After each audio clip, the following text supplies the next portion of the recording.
கவிதா மகா, அவர் சொன்ன பதில் உங்களுக்கு திருப்தியா இருந்ததா? ஏன் மகளுக்கு திருப்தி இல்ல? நிறைய ப்ராப்ளம் ரொம்ப எனக்கு ரொம்ப ப்ராப்ளம். எனக்கு மட்டும் ஏன் அவ்வளவு ப்ராப்ளம் கேட்காங்க மகா? அவங்க முகத்தையே பாருங்க. இவர் சொல்றாரு யோவான் 14:27 என்னுடைய சமாதானத்தை உங்களுக்கு தருகிறேன்.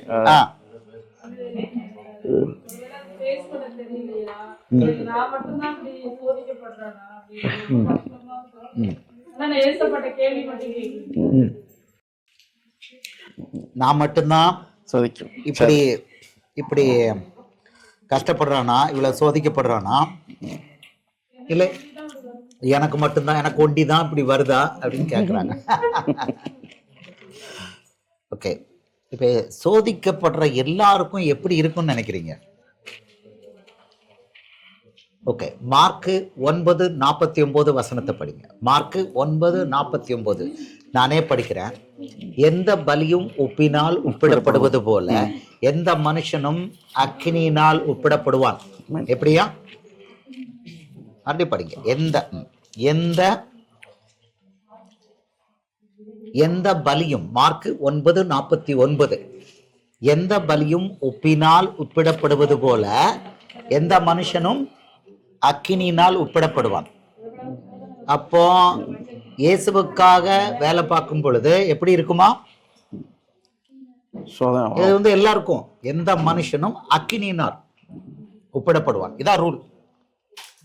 அது பண்ணும்போது என்ன ஆகுதுன்னா, 1 பேதுரு 1:7 வசனம், 1 பேதுரு 1:7 அதுல சொல்றாரு, அழிந்து போகிற பொன் அக்கினியினாலே சோதிக்கப்படும், அதைவிட விசேஷித்த உங்களுடைய விசுவாசம் சோதிக்கப்பட்டு கிறிஸ்து வெளிப்படும் போது அது உங்களுக்கு கனமும் புகழ்ச்சியும் மகிமையுமாக காணப்படும் சொல்லியிருக்கிறார். ஆமா, அப்போ சோதிக்கப்படுறது எதுக்குன்னா, நீங்க கிறிஸ்து வெளிப்படும் போது அது உங்களுக்கு, கிறிஸ்துவுக்கு இல்லை, உங்களுக்கு எப்படியுமா கனமும் மகிழ்ச்சியும். 1 பேதுரு 1:7 யாக்கோபு வச்சுக்கிட்டு இருக்கீங்க. உங்களுக்கு கனமும் புகழ்ச்சியும் மகிமையுமாக காணப்படும். அப்போ நம்மளுடைய விசுவாசம் கண்டிப்பா சோதிக்கப்படணும். இது மேண்டேட்ரி. இது மேண்டேட்ரி. எனக்கு சோதிக்கப்படாம நான் எனக்கு பரலோக ராஜ்யம் வேணும், நான் பரலோக ராஜ்யத்தில் இருக்கணும் அப்படின்னா, அப்படி இருக்கிற எல்லாருமே என்னன்னா அவங்க இயேசுவோட பிள்ளைகள் கிடையாது. இது பங்கு, அவருடைய பாடுகளுக்கு பங்குன்னு பவுல் சொல்றான். அவருடைய பாடுகளுக்கு நம்ம பங்குள்ளவரா இருக்கிறதுனால அவருக்கு சந்தோஷம், அவருக்கு நான் மகிமைப்படுத்துறேன்னு சொல்றான். பாடுகளுக்கு வசனம் எடுப்போம். இது நீங்க அதுக்கு முன்னால அவங்கள்ட்ட கொடுங்க. வெளிப்படுத்தல் 1:9 வசனம். வெளிப்படுத்தல் 1:9 வெளிப்படுத்தல்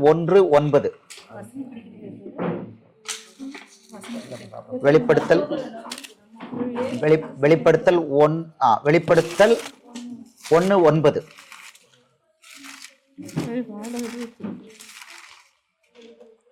படிங்கம்மா. என்னாச்சு? இருங்கம்மா, மைக் இவங்க கையில இருக்கு. சரி, வேற யாரு? சுதாஜா சிஸ்டர் படிங்கம்மா. வெளிப்படுத்தல் 1:9.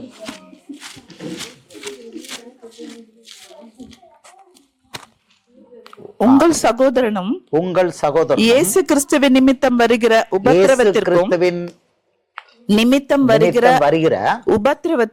உபத்திரவங்களுக்கு அவருடைய ராஜ்யத்திற்கும் அவருடைய பொறுமைக்கும் உங்கள் உடன் பங்காளனுமாய் இருக்கிற அதாவது இயேசு கிறிஸ்துவின் நிமித்தம் வருகிற உபத்திரவத்துக்கு பங்கு.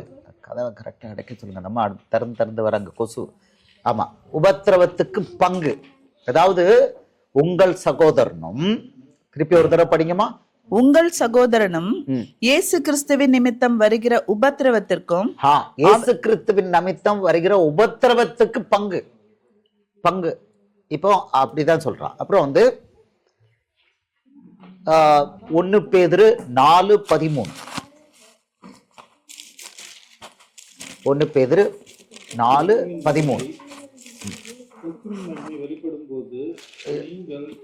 அவன் படிங்கம்மா. கிறிஸ்துவின் மகிமை வெளிப்படும் போது நீங்கள் களி கூர்ந்து மகிழும்படியாக அவருடைய பாடுகளுக்கு நீங்கள் பங்காளிகள் ஆனதால் சந்தோஷப்படுங்கள். அவருடைய பாடுகளுக்கு நீங்கள் பங்காளியாயிருப்பதனால அந்த இது நமக்கு அருளப்பட்டிருக்கு. பாடுகள் நமக்கு அருளப்பட்டிருக்குன்னு அவன் சொல்றான் பவுல் அப்போஸ்தலன். ஆமா, இந்த பாடுகள் கிறிஸ்துவின் நிமித்தம் பாடுகள் நமக்கு அருளப்பட்டிருக்கு. ஆமா, இது அவன் 1 பேதுருல சொல்றான். நம்ம அந்த வசனங்களை எடுப்போம்.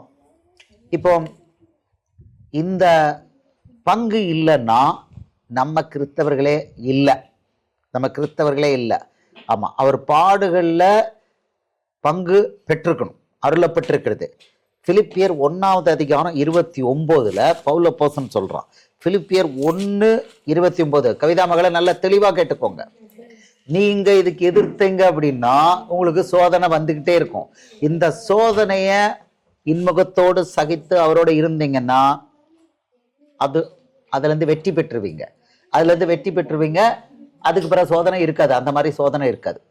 ஓகே, நீங்க ஏன் எனக்கு வந்திருக்கு சோதனை, எனக்கு வந்திருக்குன்னீங்கன்னா வந்துகிட்டே இருக்கும். ஆமா, அதை கரெக்டா ஃபேஸ் பண்ணி ஆகணும். ஏன்னா அது ரூல். பிலிப்பியர் 1:29. ஏனெனில் கிறிஸ்துவினிடத்தில் விசுவாசிக்கிறதற்கு மாத்திரமல்ல அவர் நிமித்தமாக பாடுபடுகிறதற்கும் உங்களுக்கு அருளப்பட்டிருக்கிறது. எப்படியா? பாடுபடுறதுக்கு உங்கள் நிமித்தம் அருளப்பட்டிருக்கு. இது ஆமா, ஒரு தடவை சோதிக்கப்படுறது. அது இப்போ ஆபிரகாம் ஒரு முறை சோதிக்கப்பட்டான்.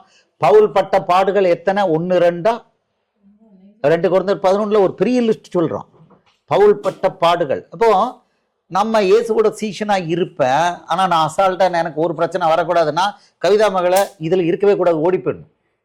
இப்போ உங்களை பொறுத்த வரைக்கும் மரணக்கட்டுல இருந்து ஐசியூல மரணக்கட்டு பொழைக்க மாட்டேங்கன்னு சொல்லும்போது ஒரே ராத்திரியில ஏசப்பா குணப்படுத்தினார். அப்ப எதுக்கு நீங்க பயப்படுறீங்க? எதுக்கு நீங்க கேள்வி கேட்கறீங்க? அந்த என்னை கேட்டீங்கன்னா எனக்கு பிரச்சனை வரும்போது அன்னைக்கு நான் செத்து போயிட்டேன், இன்னைக்கு புது ஆளுனா. ஆனாலும் என்னன்னாலும் பண்ணுங்க, நான் கவலைப்பட மாட்டேன். ஏன்னா ஒரிஜினல் ஆள் செத்து போயிட்டான், நீ எத்தனை தடவை கொல்லுவ? பாட்டா இந்த ஸ்டாண்டு தானே மகளை நீங்க எடுக்கணும். எனக்கு இன்னும் ஞாபகம் இருக்கு, நான் கேட்டேன், மகளே செத்து போடுன்னு பயமா இருக்கா, பிழைக்க மாட்டேங்க சொன்னாங்களான்னு கேட்டேன். ஆமான்னு நீங்க ஐசியூல இருக்கும்போது உடம்பெல்லாம் வீங்கி போயிருந்தது. மகளை பயப்படாதீங்க, எல்லாம் கிளியர் ஆயிடுச்சு, காலையிலக்குள்ள எல்லாம் கிளியர் சொல்லி. காலையில என்னாச்சு மகளே? கம்ப்ளீட்லி வீக்கமெல்லாம் போச்சு. அதுக்கு பிறகு அது வரல. நீங்க இந்த உலகத்திலே ஒரு ஆளு ஏன் எனக்கு பாடுன்னு கேட்க கூடாதுன்னா நீங்க தான் கேட்கக்கூடாது. வசனம் உங்களுக்கு நாங்க போஷாக்கான சாப்பாடு கொடுத்துட்டு இருக்கோம். இங்க குழந்தை சாப்பாடு கிடையாது, போஷாக்கான சாப்பாடு கொடுக்குறோம். அதாவது நீங்க பிசாசுக்கு எதிர்த்து நிற்கணும், பாடுகளை அழகா வாங்கணும். அழகா வாங்கிட்டு என்ன பண்ணணும்? முன்னால போகணும். அவர் சொல்லியிருக்காரு, அவருடைய 8வது கட்டளை என்னது? இயேசுவோட 8வது கட்டளை மத்தேயு 5வது அதிகாரம் 10, 11, 12. இயேசுவோட 10 கற்பனைகள்ல 8வது கற்பனை மத்தேயு 5, 10, 11, 12. அங்க படிங்க நீங்க. நீதி நிமித்தம் துன்பப்படுகிறவர்கள் பாக்கியவான்கள், பரலோக ராஜ்யம் அவர்களுடையது. பரலோக ராஜ்யம். என் நிமித்தம் உங்களை நிந்தித்து மறுபடியும் படிங்கம்மா. மத்தேயு 5வது அதிகாரம் 10ல இருந்து. நீதி நிமித்தம் துன்பப்படுகிறவர்கள் பாக்கியவான்கள், பரலோக ராஜ்யம் அவர்களுடையது. என் நிமித்தம் உங்களை நிந்தித்து. பரலோக ராஜ்யம் யாருக்கு? நீதி நிமித்தம். அந்த நீதி யாருன்னு அடுத்த வசனத்தில் சொல்றாரு, என் நிமித்தம். இயேசுவின் நிமித்தம் துன்பப்படுகிறவர்கள் பாக்கியவான்கள், பரலோக ராஜ்யம் அவர்களுடையது. என் நிமித்தம் உங்களை நிந்தித்து துன்பப்படுத்தி பலவித தீமையான மொழிகளையும் உங்கள் பேரில் பொய்யாய் சொல்வார்களானால் பாக்கியவான்களாய் இருப்பீர்கள். பேரில் உண்மையாய் அல்ல, எப்படி சொல்வாங்களாம்? பொய்யாய் சொல்வார்களானால் பாக்கியவான்களாய் இருப்பீர்கள் சொல்லிட்டு சந்தோஷப்பட்டு களி கூறுங்கள். அவங்க அப்படி பொய்யா நம்மளை பத்தி சொல்லும் போது என்ன செய்யணுமா? சந்தோஷப்பட்டு களி கூறுங்கள். பரலோகத்தில் உங்கள் பலன் மிகுதியாய் இருக்கும். உங்களுக்கு முன்னிருந்த தீர்க்கதரிசிகளையும் அப்படியே துன்பப்படுத்தினார்களே. இப்படிதான். இதுதான் ரூல். கவிதா மகளை பாக்கிய எல்லாருக்கும் இது எத்தனை தடவை நம்ம சொல்லி கொடுத்துருக்கோம். அதாவது இயேசுவின் நிமித்தம் துன்பப்படுவது அவசியம். இயேசுவின் நிமித்தம் துன்பப்படுவது பாடுபடுவது அவசியம். இத கேள்வி கேட்டோம்னா நம்ம சீஷரா இருக்கிறதுக்கு லாயக்கு இல்லை. திருப்பி திருப்பி அடி விழும், திருப்பி திருப்பி அடி விழும், வளரவே முடியாது. இப்போ வந்து இந்த பாடுகளுக்கு, இந்த பாடுகளை எப்ப அனுமதிக்கிறார், இதை புரியணும். இந்த பாடுகளை எப்ப அனுமதிக்கிறார்? ஒரு புள்ள வளர்ந்து ஒரு லெவல் வந்த பிறகு யாராவது ஒரு குழந்தை, சிறு குழந்தைகிட்ட கையில துப்பாக்கியை கொடுப்பாங்களா? கொடுக்க மாட்டாங்க. அப்போ இங்க அப்படித்தான், ஒரு சிறு குழந்தைகிட்ட பாடுகளை அனுமதிக்க விட மாட்டார். ஒரு அளவு பிள்ளை வளர்ந்துருச்சுன்னா என்ன பண்றாரு? இப்ப இந்த பிள்ளை சோதிக்கப்படணும். இது வந்து இந்த சோதிக்கப்படுற ரூல் வந்து ரிலாக்ஸேஷன் யாருக்குமே கிடையாது. அழகா இயேசு வாயிலிருந்து சொல்லிட்டார். மார்க் 9:49, எந்த பலியும் உப்பினால் உப்பிடப்படுவது போல எந்த மனுஷனும் அக்கினியினால் உப்பிடப்படுவான். சாதாரண உப்பு கிடையாது, அக்கினியினால உப்பிடப்படுவான். இதை புது உடன்படிக்கை ரூல். இதை எதிர்த்து நம்ம பேச முடியுமா? இதுல மாற்றம் உண்டாக்க முடியுமா? நீங்க இயேசுவுக்காக நல்ல பாடுபட்டு, நல்ல அவமானப்பட்டு, கவலைப்படாம இயேசு நாமத்துல ஒன்று ஆசீர்வதிக்கிறேன்னு சொல்லிட்டு போகும் பொழுது என்னாச்சு? பாஸ் பண்றீங்க. ஐயோ, ஏன் எனக்கு மட்டும் இந்த கவிதா மக மாதிரி கேட்டா என்ன? பாடுபட்டு வந்துகிட்டே இருக்கும். ஏன்னா பாஸ் ஆகலைன்னு என்ன பண்ணணும்? மறுபடி ஃபர்ஸ்ட் ஸ்டாண்டர்ட் செகண்ட் ஸ்டாண்டர்ட்ல திருப்பி ரீடு அவ்வளவுதான். அரியர்லாம் கிடையாதுங்க. நீங்க மெடிக்கல் காலேஜ் ரெகுலேஷன்ல பாத்தீங்கன்னா ஒரு பர்டிகுலர் சப்ஜெக்ட் பாஸ் ஆகலைன்னா அந்த செமஸ்டர் முழுக்க ரீடு பண்ணணும். இங்க அதே தான். ஒரு ரீடு பாஸ்ல ஃபெயில் ஆச்சா ஏன்னு கேட்டாலா கவிதா மகா, ஓகே மறுபடியும் சோதனை போடு. கவிதா வந்து காலேஜ்ல வந்து வேலையே பார்க்கறது இல்லை. அங்க வந்து இயேசுவை பத்தி மட்டும் தான் பேசுறாங்க, இல்லைன்னா தூங்கிட்டே இருக்கிறாங்க. நீங்க இயேசுவை பத்தி பேசலைனாலும் இயேசுவை பத்தி பேசுறேன்னு சொல்லுவாங்க. நீங்க வேலை பார்த்தாலும் தூங்குறேன்னு சொல்லுவோம், நல்லா சொல்லுவாங்க. ஏன்னா அவர் சொல்றாரு, பொய்யாய் சொல்வார்களானால், பொய்யதான் சொல்லுவாங்க. அவர் வந்து உங்களை பத்தி உண்மையை சொல்வார்கள் அப்படி சொல்லல, பொய்யாய் சொல்வார்களானால் சந்தோஷப்பட்டு களி கூறுங்கள். இது ரூல். இப்படி இருக்கும்போது நீங்க காலேஜில் படிக்கிற டீச் பண்ற ப்ரொஃபஸரும் கூட, நீங்க காலேஜ் பிள்ளைகளுக்கு கற்றுக் கொடுக்குற ப்ரொஃபஸர், நீங்களே திருப்பி திருப்பி கேப்டா அது எப்படி? நீங்க நல்லா புரிஞ்சுக்கோங்க. நாம் இங்க வந்து பிள்ளைகளை வளர்த்து விடுறது தான் இந்த சபையோட வேலை. வளர்த்து விடுறதுன்னா பிசாசுக்கு எதிர்த்து நில்லுங்கள். 1 பேதுரு 5 யாக்கோபிலையும் கிளியரா இருக்கு, பிசாசுக்கு எதிர்த்து நில்லுங்கள், அப்பொழுது அவன் ஓடி போவான். ஏன் எனக்கு மட்டும் கஷ்டம், ஏன் எனக்கு மட்டும் கஷ்டம்னா அப்ப பிசாசுக்கு சரண்டர் ஆறோம். அந்த சோதிக்கிறதுக்கு யாரு பெர்மிஷன் கொடுத்துருக்கா? சோதிக்கிறவன் சோதனைக்காரன் பேய் தான். ஆனா சோதிக்கிறதுக்கு யார் பெர்மிஷன் கொடுத்துருக்கார்? ரைட் ட்ராயல வசனத்துல அவர் கொடுத்துருக்கார். ரைட் ட்ராயல உங்களையும் இன்னும் பொறிச்சு எடுக்கிறதுக்கு வசனம் கொடுத்துருக்காரு. ஆனா அவன் கண்டினியூஸா பண்ண முடியுமா? ஒரு லெவலுக்கு மேல நீங்க அப்பர் ஹேண்ட் எடுத்துருவீங்க, வளர்ந்துருவீங்க, பட்டயத்தை போடுவீங்க, உருவிய பட்டயத்தை அவனுக்கு எதிராக போடுவீங்க. உங்களை பிசாசுக்கு எதிராக வல்லவனா ஆக்குறதுக்கு தான் இந்த சோதனை. வல்லவனா ஆக்குறதுக்கு, உங்களுக்கு வரங்களை கொடுக்கறதுக்கு தான் இந்த சோதனை. நீங்க ஒவ்வொரு தடவையும் மேற்கொள்ளும் போது அந்த பேய் மேல உங்களுக்கு அதிகாரம் வந்துருச்சு. நாங்களாம் அப்படித்தானே வளர்ந்துருக்கோம், சொல்லி தானே கொடுத்துருக்கோம். உங்களுக்கு என்ன சொல்லி கொடுத்துருக்கோம்? ஒவ்வொரு தடவை நீங்க வெற்றி பெறும் போதும் அந்த பேய் மேல உங்களுக்கு அதிகாரம் கிடைக்குது. அதுக்கு பிறகு உங்களை அட்டாக் பண்ண முடியாது. அவனுக்கு பவர் கிடையாது. அவனை நீங்க போட்டீங்க, கட்டி தாளிச்சிட்டீங்க, அவ்வளவுதான். அடுத்தது அதை விட பெரிய பேய் தான் உங்களை அட்டாக் பண்ணணும், அவ்வளவுதான். ஆமா, ஒரு பீரியட்ல உங்களுக்கு எதிர்க்கிறதுக்கு ஒண்ணும் இல்லை. நீங்க வாட்டுக்கு அடிச்சுட்டு போய்கிட்டே இருக்கலாம், அத்தனை பேயும் அடிக்கலாம். லூக்கா 10:19, இதோ சர்ப்பங்களையும் தேள்களையும் மிதிக்கவும் சத்ருவுடைய சகல வல்லமையும் மேற்கொள்ள உங்களுக்கு அதிகாரம் கொடுக்கிறேன், ஒன்று உங்களை சேதப்படுத்த மாட்டாது. தெளிவா கொடுத்திருக்கிறாரு. அப்ப அந்த அத்தனை வல்லமையும் உங்களுக்குள்ள வெளிப்பட துவங்கிடும். ஆமா. அப்ப ஆனா எதிர்த்து நின்னா, அதாவது மடங்கி போனா, ஐயோ ஏன் இப்படி அப்படின்னு மடங்கி போனா, ஏன் எனக்கு மட்டும் நீங்க எப்ப சொல்லிட்டீங்களோ அப்பமே உங்களுக்குள்ள என்ன இல்லை? இயேசுவோட வசனம் இல்லை. இயேசுவோட வசனம் இல்லை அப்படின்னா திணறுவீங்க. இப்போ உங்களுக்கு இந்த டாக்டர் மாதிரி டயக்னோஸ் பண்ணலாம். இப்படி சொல்றீங்கன்னா இயேசுவோட வசனம் இல்லை. இயேசுவோட வசனம் இருந்தா என்ன ஆகும்? யோவான் 6:63, நான் உங்களுக்கு சொல்கிற வசனங்கள் ஆவியாயும் ஜீவனமாயிருக்கு. அவருடைய ஆவியும் ஜீவனும் உங்களுக்கு உள்ள இருக்கும். அப்ப என்னாச்சு? ஏன் எனக்கு மட்டும் கேட்க மாட்டீங்க? ஏன் எனக்கு மட்டும் கேட்டீங்கன்னா இன்னும் என்னவா இருக்கீங்க? சிறு குழந்தையா இருக்கிறீங்க. சிறு குழந்தையா இருக்கும்போது சொல்றார். கலாத்தியர் 4வது அதிகாரம் 1, 2, 3ல சொல்ற பவுலை வச்சு சொல்றாரு. ஒருவன் சிறு குழந்தையா இருக்கும் பொழுது அவன் காரியக்காரனுக்கும் வீட்டு விசாரணைக்காரனுக்கும் கீழ்பட்டிருக்கான். சிறு குழந்தையா இருக்கக்கூடாது. ஆமா, வளர்றது, உங்களை வளர்றதுக்கு தான் ஏசப்பா இதை கொடுக்குறாரு. கலாத்தியர் 4வது அதிகாரம் நானே படிக்கிறேன். 4வது அதிகாரம் 1, 2, 3, 4.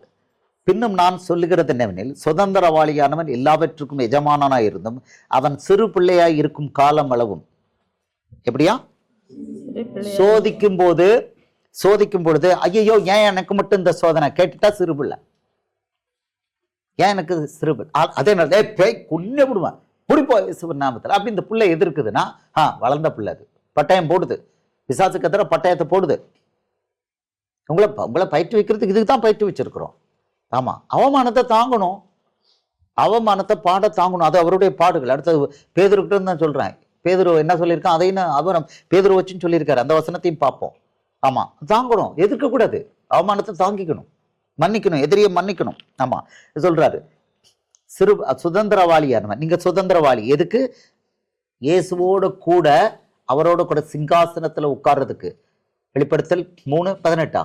நான் ஜெயங்கொண்டு என் பிதாவின் சிங்காசனத்தில் உட்கார்ந்தது போல ஜெயங்கொள்கிறவன் எவனோ அவனும் என்னோட கூட என்னுடைய சிங்காசனத்தில் உட்காரும்படி அருள் செய்வேன் கொடுத்திருக்காரு. நீங்க எல்லாவற்றுக்கும் சுதந்திரவாளி. அப்படின்னா இயேசுவோடைய அத்தனை வல்லமைகளுக்கும் அவருடைய பங்குக்கும் நீங்க சுதந்திரவாளி. அவர் பரலோக தேவன், அவருடைய அத்தனை வல்லமைக்கு நீங்க சுதந்திரவாளி. யோவான் 14:12. என்னை விசுவாசிக்கிறவன் நான் செய்கிற கிரியைகளை தானும் செய்வான், இவைகளை பார்க்கிலும் பெரிய கிரியைகளையும் செய்வான். இந்த அளவுக்கு நீங்க சுதந்திரவாளி. பவுலை வச்சு ரொம்ப பக்காவா கொடுக்கிறாரு.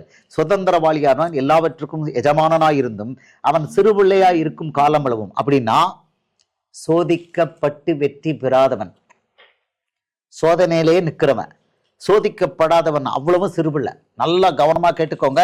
இயேசு கிறிஸ்துவின் நிமித்தம் வர்ற பாடுகள்னால சோதிக்கப்படாத எந்த மனுஷனும் சிறுபிள்ளை தான். அவங்களுக்கு திராணி இருக்காது, அவங்களுக்கு திராணி இருக்காது சொல்றாரு. அப்படி திராணி இல்லாதவங்க சொல்றாரு, சிறு பிள்ளையா இருக்கும் காலம் அளவும் அவனுக்கும் அடிமையானவனுக்கும் வித்தியாசம் இல்லை. தகப்பன் குறித்த காலம் வரைக்கும் அவன் காரியக்காரருக்கும் வீட்டு விசாரணைக்காரருக்கும் கீழ்பட்டிருக்கிறான். Lower level. ஆமா, அப்படியே சொல்லிட்டாரு. இப்ப நீங்க சோதிக்கப்படல அல்லது சோதிக்கப்படும் போது எனக்கு மட்டும்தான் ஏன் அப்படின்னா ரிப்பீட் ஆகிக்கிட்டே இருக்கும். இதுதான் மெத்தட் அப்படின்னு அக்செப்ட் பண்ணணும். முதல்ல இதுதான் மெத்தட். இப்போ எடுத்துக்குவோம். 1 பேதுரு வச்சு என்ன சொல்லியிருக்கிறார் எடுப்போம். 2 பேதுரு, மன்னித்துக் கொள்ளுங்க, 2 பேதுரு 2வது அதிகாரம். 2 பேதுரு 2வது அதிகாரத்துல பேதுருவை வச்சு 1 பேதுரு தான். 1 பேதுரு 2வது அதிகாரம் 19ல இருந்து. 1 பேதுரு 2:19 இருந்து. ஏனெனில் தேவன் மேல் பற்றுதலா இருக்கிற மனசாட்சி நிமித்தம் ஒருவன் அநியாயமாய் பாடுபட்டு உபத்திரவங்களை பொறுமையாய் சகித்தால் அதுவே பிரீதியாய் இருக்கும். நீங்கள் குற்றம் செய்து அடிக்கப்படும் போது பொறுமையோடு சகித்தால் அதனால் என்ன கீர்த்தியுண்டு? நீங்கள் நன்மை செய்து பாடுபடும் போது பொறுமையோடு சகித்தால் அதுவே தேவனுக்கு முன்பாக பிரீதியாய் இருக்கும். இதற்காக நீங்கள் அழைக்கப்பட்டும் இருக்கிறீர்கள். எதுக்காகவா? நன்மை செய்து பாடுபடுறதுக்கு நீங்களும் நானும் அழைக்கப்பட்டிருக்கோம். எதுக்காக? எப்படி? நன்மை செய்து பாடுபடுறதுக்கு. நன்மை செய்து நன்மை அனுபவிக்க அல்ல, நன்மை செய்து பாடுபடுவதற்கு நாம் அழைக்கப்பட்டிருக்கோம். கொடுத்திருக்கார். இதற்காக நீங்கள் அழைக்கப்பட்டும் இருக்கிறீர்கள். ஏனெனில் கிறிஸ்துவும் உங்களுக்காக பாடுபட்டு, யாருக்காக பாடுபட்டார்? இயேசு எனக்காக பாடுபட்டு நீங்கள் தம்முடைய அடிச்சுவடுகளை தொடர்ந்து வரும்படி உங்களுக்கு மாதிரியை பின்வைத்து போனார். எப்படி மாதிரியா? இயேசுதான் முன்மாதிரி. என்ன முன்மாதிரி? அவர் பாவம் செய்யவில்லை, அவருடைய வாயிலே வஞ்சனை காணப்படவும் இல்லை, அவர் வையப்படும் போது பதில் வையாமலும். அவரை துப்புனாங்க, கோலால அடிச்சாங்க, ஒரு பதில் சொல்லல, அவர் தப்பே பண்ணல, அவர் அடிச்சாங்க, துப்புனாங்க, ஒண்ணுமே தெரியல. அப்படியே ஒரு தடவை அடிக்கும்போது என்ன ஏன் அடிக்கிற, நான் நீதியா நியாயமா பதில் சொல்லும்போது ஏன் அடிக்கிறேன்னு கேட்டார் ஒரே ஒரு தடவை. அதுக்கு பிறகு அவரை அந்த பாடுபடுத்தினாங்க, அமைதியா கேட்டார், அமைதியா பண்ணார். அவர் வையப்படும் போது பதில் வையாமலும் பாடுபடும் போது பயமுறுத்தாமலும் நியாயமாய் தீர்ப்பு செய்கிறவருக்கு தம்மை ஒப்புவித்தார். அப்போ இயேசு நமக்கு முன்மாதிரியை வச்சுட்டு போயிருக்கிறாரு. இயேசு நமக்கு முன்மாதிரி வச்சிருக்கிறாரு. அப்ப நம்மளும் என்ன பண்ணணும்? எதிர்க்க கூடாது. அவன் வைக்கிறானா, இயேசு நாமத்துல ஒன்னு ஆசீர்வதிக்கிறார். பாடுபடணும். நன்மை செய்து பாடுபடுறதுக்கு நாம் அழைக்கப்பட்டிருக்கோம். இந்த வசனங்களை நம்ம அப்படியே எடுத்து அதை உள்வாங்கணும்னா, கவிதா மகள, இந்த வசனங்களை அப்படியே எடுத்து உள்வாங்கணும்னா என்னன்னா, நமக்கு பாடுகளா தெரியாது, மேற்கொண்டுருவோம். இப்போ பரலோக ராஜ்யம் யாருக்கு, பரலோகம் ஃபைனலா யாருக்கு கொடுத்திருக்காரு? வெளிப்படுத்தின விசேஷம் 2வது அதிகாரம் 3வது அதிகாரத்துல அவர் 7 சபைக்கும் சொல்லியிருக்கிற ஒரே வார்த்தை என்ன சொல்லுங்க? ஜெயம் கொள்ளுகிறவன் எவனோ. எடுங்க, வெளிப்படுத்தல் 2வது அதிகாரம் 3வது வசனம். 7 சபைக்கும் ஒரே வார்த்தை தான் யூஸ் பண்றாரு, ஜெயம் கொள்ளுகிறவன் எவனோ. அப்படியே கொடுத்திருக்காரு. அது இங்கிலீஷ்ல பாத்தீங்கன்னா, ஜெயம் கொள்ளுகிறவனுக்கு இங்கிலீஷ் ஓவர் கமர்ஸ். ஃபர்ஸ்ட் சபைக்கு வெளிப்படுத்தல் 2:7 ஆவியானவர் சபைகளுக்கு சொல்லுகிறதை காதுள்ளவன் கேட்க கடவன். இது எபேசு சபைக்கு. ஜெயம் கொள்கிறவன் அவனோ அவனுக்கு தேவனுடைய பரதேசின் மத்தியில் இருக்கிற ஜீவ விருத்தின் கனியை புசிக்க கொடுப்பேன் என்று எழுது. டைரக்டா சொல்றாரு ஜெயம் கொள்கிறவன். இது எபேசு சபை. 2வது சபை சிமர்னா சபைக்கு சொல்றாரு 11வது வசனம். எபேசியர் வெளிப்படுத்தல் 2:11 ஆவியானவர் சபைகளுக்கு சொல்கிறதை காதுள்ளவன் கேட்க கடவன். இது 7 சபைக்கும் ஒரே மாதிரி சொல்றாரு. ஏன்னா கடைசி நாட்களில் சபையில என்ன இருக்காது? காது இருக்காது. இயேசுவோட வசனத்துக்கு கேட்கறதுக்கு காது இருக்காது. இன்னைக்கு மத்தேயு மார்க்கு லூக்காவுன்னா கோவம் வருது உங்களுக்கு. உங்க மத்தேயு மார்க்கு லூக்காவுங்கிறாங்க. நானா எழுதுனேன்? ரொம்ப அநியாயமா இருக்குது. நாங்களா உயிரை கொடுத்தோம். உங்க மத்தேயு மார்க்கு லூக்காவன். எனக்கு ஒரு ஜோக்கா இருக்குது அவங்களுக்கு. ஆமா, மொத்த பைபிளும் எங்களுக்கு உண்டு, அதைத்தான் மொத்த பைபிளை பின்பற்றணும், பைத்தியக்காரன் அர்த்தம். பழைய ஏற்பாட்டுல போனா அவர் சொல்றாரு, எதிரி என்ன பண்ணணும்? கொலை செய்யறவனு கொலை செய்யணும். செஞ்சிருவியாடா? கொலைக்கு கொலை, கண்ணுக்கு கண், பல்லுக்கு பல்லு. இதுதான். இதை நீ பின்பற்றுவியா? மொத்தத்தையும் பின்பற்றிக்க போய்க்கோ. முழு பைத்தியம், அரை பைத்தியம் கிடையாது. 100% பைத்தியம். ஆமா, 100% பைத்தியம். அப்போ இங்க சொல்றாரு ஜெயம் கொள்ளணும் இயேசுவுடைய நாமத்துக்கு. அப்போ இயேசுவுடைய வசனத்தை பிடிக்கணும், அவருக்காக பாடுபடணும், அவருடைய வசனத்துக்கு கீழ்ப்படியணும். இதான் மெத்தட். அப்ப இங்க 7 சபைக்கும் ஜெயம் கொடுப்பேன். 2வது சபை சொல்றாரு. 2வது சிமர்னா சபை. ஜெயம் 11 ஆவியானவர் சபைகளுக்கு சொல்வதை காதுள்ளவன் கேட்க கடவன். ஜெயம் கொள்கிறவன் 2ஆம் மரணத்தினால் சேதப்படுவதில்லை என்று எழுது. 2வது மரணம்னு ஒண்ணு இருக்கு. வெளிப்படுத்தல் 20 சொல்றாரு, 2வது மரணத்தினால் சேதப்படுவதில்லை. அப்போ ஜெயம் கொள்ளணும். ஜெயம் கொள்ள முடியுமா? அவர் சொல்றாரு, யோவான் 14:19 சொல்றாரு, நான் பிழைத்திருக்கிறது போல நீங்களும் பிழைத்திருப்பீர்கள். என்ன அழகா கொடுத்திருக்காரு.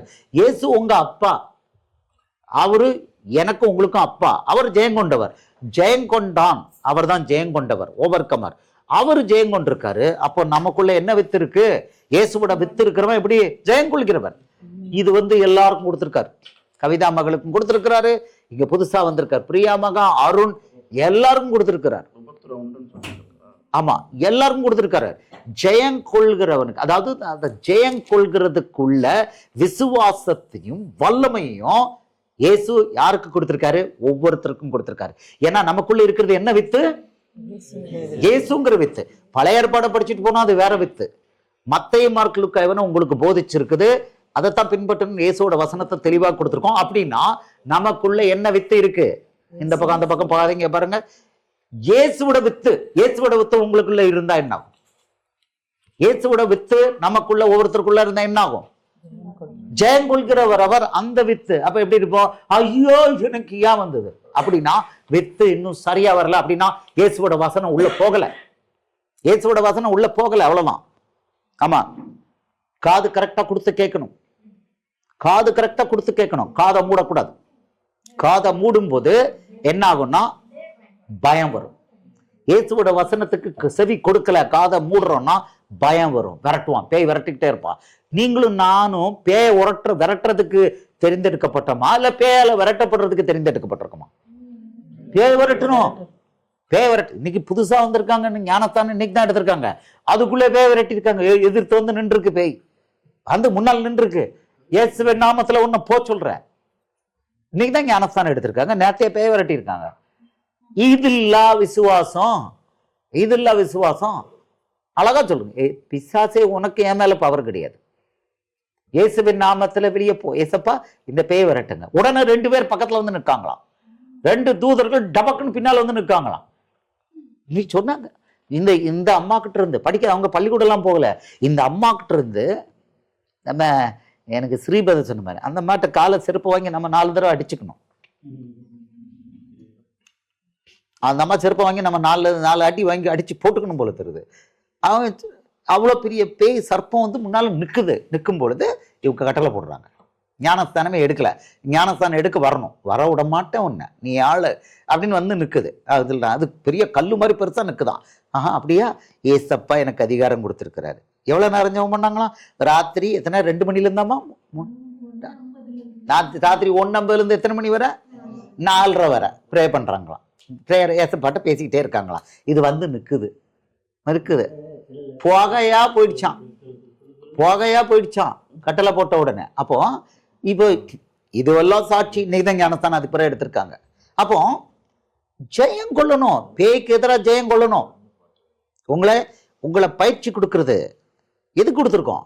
பிசாசுக்கு எதிராக ஜெயம் கொள்ளணும், ஓவர் கமர் ஆகணும். ஆமா, உங்களை வந்து பிசாசால துரத்தப்படுறதுக்கு நம்ம ட்ரைனிங் கொடுக்கல. நீங்களும் நானும் பிசாசால துரத்தப்படுவதற்கு அழைக்கப்படவில்லை. ஜெயம் கொண்டவருடைய பிள்ளைகள் நீங்க. ராஜரீகமான ஆசாரிய கூட்டம். அப்போ நிற்கணும், ஸ்வாட் கையில் எடுக்கணும், இயேசுவோட வசனம் எடுக்கணும், இயேசுங்கிற நாமத்தை எடுக்கணும். பேய் வந்து நம்ம வாய் பேச தோங்கணும்னா ஓடணும். இதுதான் என்னத்தை பேய் கிழிக்க முடியும்? அவன் தலை இயேசு நசுக்கிட்டார சிலுவையில். பேய்க்கு பவர் கிடையாது. அப்போ நாம எனக்கு ஏன் இது வந்தது? இது வந்து இந்த சர்ச்சைக்காரங்க சொல்லுவாங்க பிகினிங், இங்க அந்த ஜோலியே கிடையாது அப்படின்னா வளரணும். இப்ப ஃபர்ஸ்ட் 2வது சபைக்கு சொல்லிட்டாரு, ஒரு வெளிப்படுத்தல் 2:11, ஆவியானவர் சபைகளுக்கு சொல்கிறதை காதுள்ளவன் கேட்க கடவன், ஜெயம் கொள்கிறவன் 2ஆம் மரணத்தினால் சேதப்படுதலே என்று எழுது. ரிவார்டு, ஜெயம் கொள்ளுனவனுக்கு ரிவார்டு 2வது. 3வது ஜெயம் கொள்கிறவன். இப்ப 3வது சபை பெர்கமு சபைக்கு சொல்றாரு. பெர்கமு சபைக்கு வெளிப்படுத்தல் 2:17, ஆவியானவர் சபைகளுக்கு சொல்கிறதை காதுள்ளவன் கேட்க கடவன், ஜெயம் கொள்கிறவனுக்கு நான் மறைவான மன்னாவை புசிக்க கொடுத்து அவனுக்கு வெண்மையான குறிக்கல்லையும் அந்த கல்லின் மேல் எழுதப்பட்டதும் அதை பெறுகிறவனே அன்றி வேறு ஒருவனும் அறியக்கூடாததுமாகிய புதிய நாமத்தையும் கொடுப்பேன் என்று எழுது. என்ன ரிவார்டு? இதெல்லாம் நமக்கு புரியவே இல்லை. ரிவார்டு எவ்வளவு கொடுக்குறாரு ஜெயம் கொள்கிறவனுக்கு. ஜெயம் கொள்ளாமல் நான் ஏன்பா எனக்கு அவங்களுக்கு இது கொடுப்பேன்னு சொல்லியிருக்காரா? இல்லைன்னா பிசாசுக்கு எதிராக நான் போராட்டமே பண்ண மாட்டேன் அப்படின்னா போய் சுயசைட் சொல்ல மாட்டேன், ஜெபம்லாம் பண்ண மாட்டேன், யுத்த ஜெபமா அதெல்லாம் பண்ண மாட்டேன். மத்தேயு 12:29 அது எனக்கு தெரியாத ஜெபம், யுத்த ஜெபம் அப்படின்னா என்னது? அப்படின்னா அவங்க அவ்வளோ பேரும் கை சுவைக்கிற பிள்ளைங்க, அவங்க அவ்வளோ பேரும் பேய் கையில் இருக்கிறாங்க. யுத்தத்தாரில் ஆட்டிமே நம்ம சொல்லியிருக்கோம். ஒருவன் சிறு பிள்ளையா இருக்கும் காலம் மட்டும் எப்படியா கலாத்தியர் 4:1-2 சொல்லிட்டான். அவன் யாருக்கு அடிமை? விசாரிப்புக்காரன், காவல்காரன், ரோட்ல போற எல்லா பயலுக்கும் அடிமை.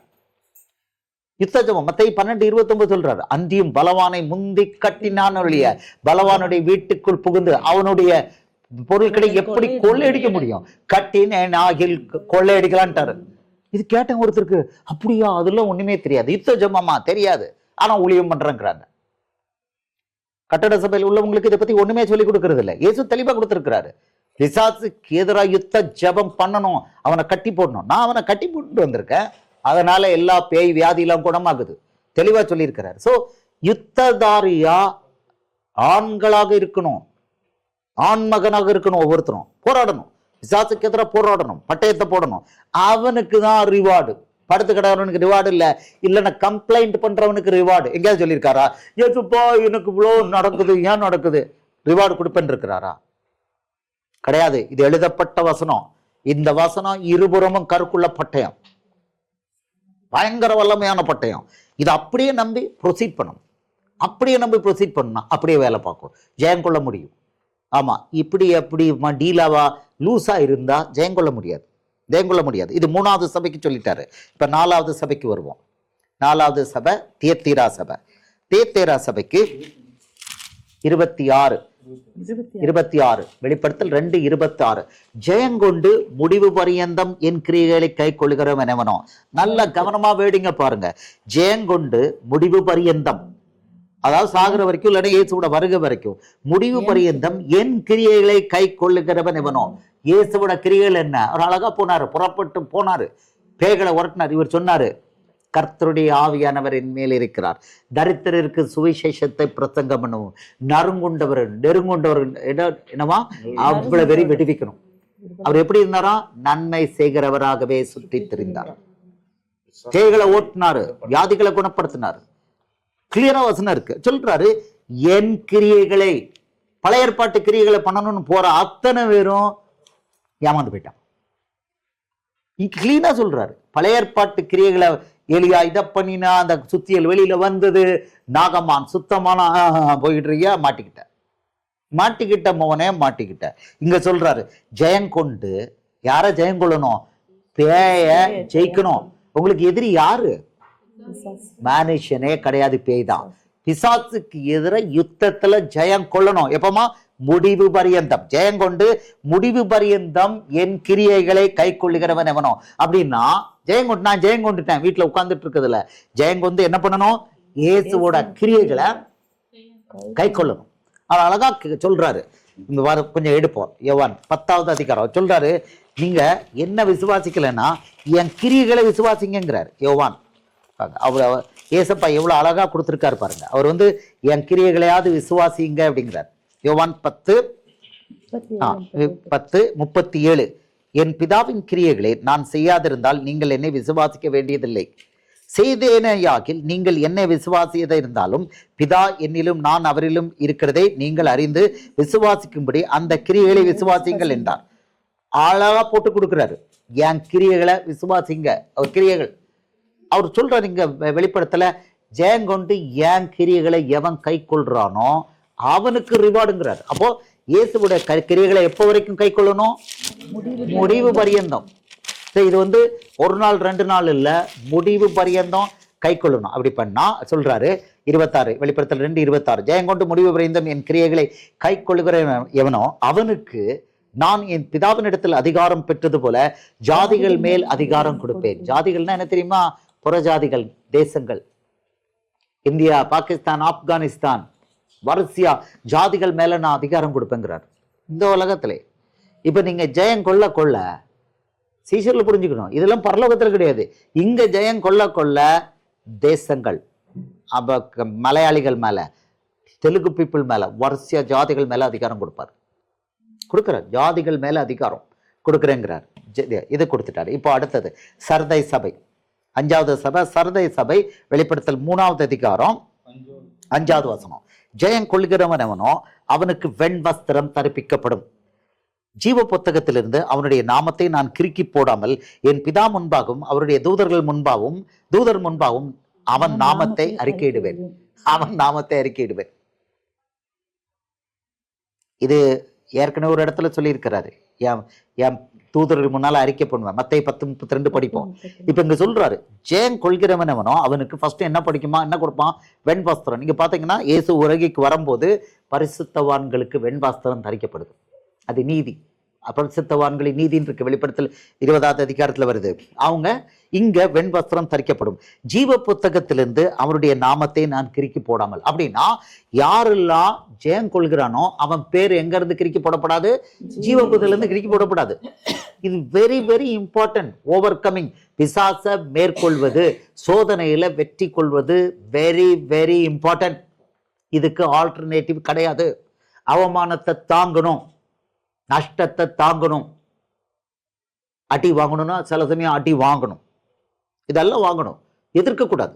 இயேசு எதிர்க்கல. கிளீனா 1 பேதுரு 2வது அதிகாரத்துல அவர் தன்னை நீதியா நியாயத்திற்கு உங்களுக்கு ஒப்பு கொடுத்தார். பயமுறுத்தலை, பிலாத்தை பயமுறுத்தலை, ஒப்பு கொடுத்தார். வாங்கிக்கணும். நம்ம நர்ஸ் திட்டுறாங்க, டாக்டர் திட்டுறாங்க, உடனே பிடிக்கிறாங்க, பெரிய கொலகாரம் மாதிரி நீ ஆஸ்பத்திரிக்கு என்ன வந்துட்ட அப்படின்னு பண்றாங்க. அப்படியே அமைதியா இருக்கணும், அக்யூஸ்ட் மாதிரி அமைதியா இருந்து வாங்கிட்டு திட்டெல்லாம் ஓடக்கூடாது, கேட்கணும், வாங்கிக்கணும். முன்னால் நின்று திட்டு வாங்கிக்கணும். இப்போ வெளியே அப்படிம்பாங்க, அப்படிம்பாங்க. சில சமயம் இந்த நர்ஸ் கூட சொல்ல மாட்டாங்க, அது வேலைக்கார மாதிரி இவங்க ஒருத்தருப்பாங்க, ஸ்டூவர்டு, அவங்க கேஷுவல் லேபர், வெளிப்போ அப்படிம்பாங்க. ஆமா போலீஸ்ல பிடிச்சி கொடுப்பாங்க. ஆமா எனக்கு அது வந்து நம்ம நர்ஸ் திட்டினாலும் அவங்க முன்னால கேட்டுட்டே இருப்போம். அந்த சைட்ல அந்த ஸ்டூவர்டஸ் மாதிரி இருக்கிறவங்க வருங்க டெம்பரரி அப்படிங்கும் போது அப்போ கொஞ்சம் ஹர்ட்டிங்கா இருக்கும். ஏன்னா நர்ஸ் திட்டினா கொஞ்சம் அத்தாரிட்டி இருக்கு, அந்த லேடி திட்டுறாங்களே அப்போ ஆயா திட்டும் அது கேவலமா திட்டும். போன வாரமா அதுக்கு முந்தின வாரம் கிடைச்சது அது. ஆமா அவங்க சத்தம் அதிகமா இருக்கும். அப்போ நம்ம நர்ஸ் முன்னால் நின்றுகிட்டே இருக்கோம், திட்டுங்க எவ்வளவு நாள் திட்டுங்க கேட்டுக்கிறோம், ஓடல மாட்டோம். நீங்க கூப்பிட்டீங்க சம்மன் பண்ணிட்டீங்க திட்டுங்க வாங்கிப்போம். ஏன்னா திட்டு வாங்குறது அது பெரிய கிருபை. எல்லாருக்கும் திட்டு கிடைக்காது. திட்டு கிடைக்கணும் நீங்க கொடுத்து வச்சவங்க வாங்கணும், நல்லா வாங்கிக்கணும். அப்புறம் அந்த ஆயா திட்டுது அப்படின்னா பிளஸ் அது வந்து டபுள் போர்ஷன். அது அவங்களையும் மிரட்டப்படாது. இயேசுவின் நாமத்தில் உங்களை ஆசீர்வதிக்கிறேன். முந்தா நாள் இஎஸ்ஐ ஹாஸ்பிட்டலில் வந்து நான் எக்ஸர்சைஸ்மெண்ட் சொல்லிட்டு வந்துட்டு அங்கே போய் நான் ஒரு மேல் ஒரு ஃபீமேல் நர்ஸில் இல்லை சிரிச்சுக்கிட்டே சொல்கிறாங்க நீங்கள் பெர்மிஷன் வாங்கணும். அவர் என் டியூட்டியை நான் பண்ணுறேன், அவருக்கு நானும் ஜோஸ் பிரதரும் கை கொடுத்து உங்களுக்கு இயேசுவின் நாமத்தில் நன்றி சொல்கிறோம் அப்படின்னு சொல்லிட்டு கீழே போகிறேன். ஏன்னா அவர் இயேசுப்பா வேற எங்கேயோ போய் சொல்கிறார். க்ளீனாக கிரவுண்ட் ஃப்ளோரில் புது வார்டை ஓப்பன் பண்ணிட்டார். புது வார்டு இது வரைக்கும் நாங்கள் போகலை. செமையா ஹார்வெஸ்ட். நர்ஸ் எங்களை கூப்பிட்டு ப்ளீஸ் ஜெபம் பண்ணுங்க, அந்த வார்ட்லையும் ஜெபம் பண்ணுங்க. ஏகப்பட்ட வெல்கம் பார்ட்டி எங்களுக்கு. போகும்பொழுது தேங்க்யூ சொல்றாங்க. எங்களுக்கு ஏசப்பா இது இந்த உலகமா அந்த உலகமா நம்ப முடியல. நர்ஸ் தேங்க்ஸ் பண்றாங்க. அப்போ அதெல்லாம் காமிக்கிறதுக்கு அந்த ஃபர்ஸ்ட் ஃப்ளோர்ல வேண்டாம், செகண்ட் ஃப்ளோர்ல வேண்டாம், கீழே போங்க அப்படின்னா ரைட். அப்போ நம்ம புரியணும் டக்குன்னு. அதை அவர் கை கொடுத்து இயேசுவின் நாமத்தில் உங்களை ஆசீர்வதிக்கிறோம், வெற்றிகரமாக எங்களை வெளியில் அனுப்பிட்டீங்க, நன்றி. சிரிச்சுக்கிட்டே தான். ஸோ சில சமயம் திட்டு கிடைக்குது, சில சமயம் அவங்க சிரிச்சுக்கிட்டே நம்மளை திட்டுறாங்க. அப்போ சிரிச்சுக்கிட்டே அவங்களுக்கு எப்போனாலும் சிரிச்சுக்கிட்டு அது நன்றி சொல்லிட்டு போகணும். அவமானத்தை தாங்கணும், விரட்டுற இடத்துக்கு விரட்டப்படன்னு போகணும். அப்போ இதெல்லாம் இயேசுவுடைய பங்கு. அவருடைய பிள்ளை, அவருடைய வித்து உங்களுக்குள்ள எனக்கு இருக்குன்னா அவருடைய பங்கு. ஆனால் ரிவார்டு எப்படி இருக்கான்? ரிவார்டு போட்டு போட்டு கொடுக்குறாரு. ஆமாம் போட்டு போட்டு கொடுக்குறாரு. இதில் இது இப்போ 3வது அதிகாரம் 5 படிச்சுக்கிட்டு இருந்தோமா, வெண்வஸ்திரம். அவன் பேரை என்ன பண்ணுவாராம்? தூதர் முன்பாக, பிதா முன்பாகவும் அவருடைய தூதர் முன்பாகவும் அவன் நாமத்தை அறிக்கை பண்ணுவேன். இப்ப இது எங்க சொல்லியிருக்காரு? மத்தேயு 10:32 வாங்க. அவர் சொல்றாரு என் நாமத்தை மத்தேயு 10வது அதிகாரம் 32வது வசனம் படிங்கம்மா. மனுஷர் முன்பாக என்னை அறிக்கை பண்ணுகிறவன் எவனோ அவனை நானும் மைக் வச்சுக்கோங்க. மத்தேயு 10:32. மனுஷர் முன்பாக என்னை அறிக்கை பண்ணுகிறவன் எவனோ அவனை நானும் பரலோகத்தில் இருக்கிற என் பிதாவின் முன்பாக அறிக்கை பண்ணுவேன். ஓகே. சோ அவர் சொல்றாரு மனுஷர் முன்பாக என்னை அறிக்கை பண்ணுகிறவன் எவனோ அவனை நானும் பரலோகத்தில் இருக்கிற என் பிதாவின் முன்பாக அறிக்கை பண்ணுவேன். 33. மனுஷர் முன்பாக என்னை மறுதலிக்கிறவன் எவனோ அவனை நானும் பரலோகத்தில் இருக்கிற என் பிதாவின் முன்பாக மறுதலிப்பேன் சொல்லிருக்காரு. ஆமா, இப்போ இதுல கிளியரா கொடுத்திருக்கிறாரு. இயேசுவின் நாமத்தை வெக்கமில்லாம சொல்லணும். வெக்கம் இல்லாம சொல்லும்போது இன்னொரு இடத்துல அவர் சொல்றாரு. எங்க சொல்றாரு? லூக்கா 12:8. இப்ப தேவதூதர் முன்னாலுங்க லூக்கா 12:8. இங்க அங்க வந்து பிதா முன்னாலங்கிறார். அது சொல்லக்கூடாது. மார்க் 8:38, லூக்கா 9:26 நம்ம சொல்லக்கூடாது. அனுமதி கிடையாது. நீங்க இதை எடுங்க, லூக்கா 12:8-9 எடுங்க. இதுல தேவதூதருங்க பாரு, லூக்கா 12:8-9. அன்றியும் நான் உங்களுக்கு சொல்லுகிறேன், மனுஷர் முன்பாக என்னை அறிக்கை பண்ணுகிறவன் எவனோ அவனை மனுஷகுமாரன் தேவதூதர் முன்பாக அறிக்கை பண்ணுவார்.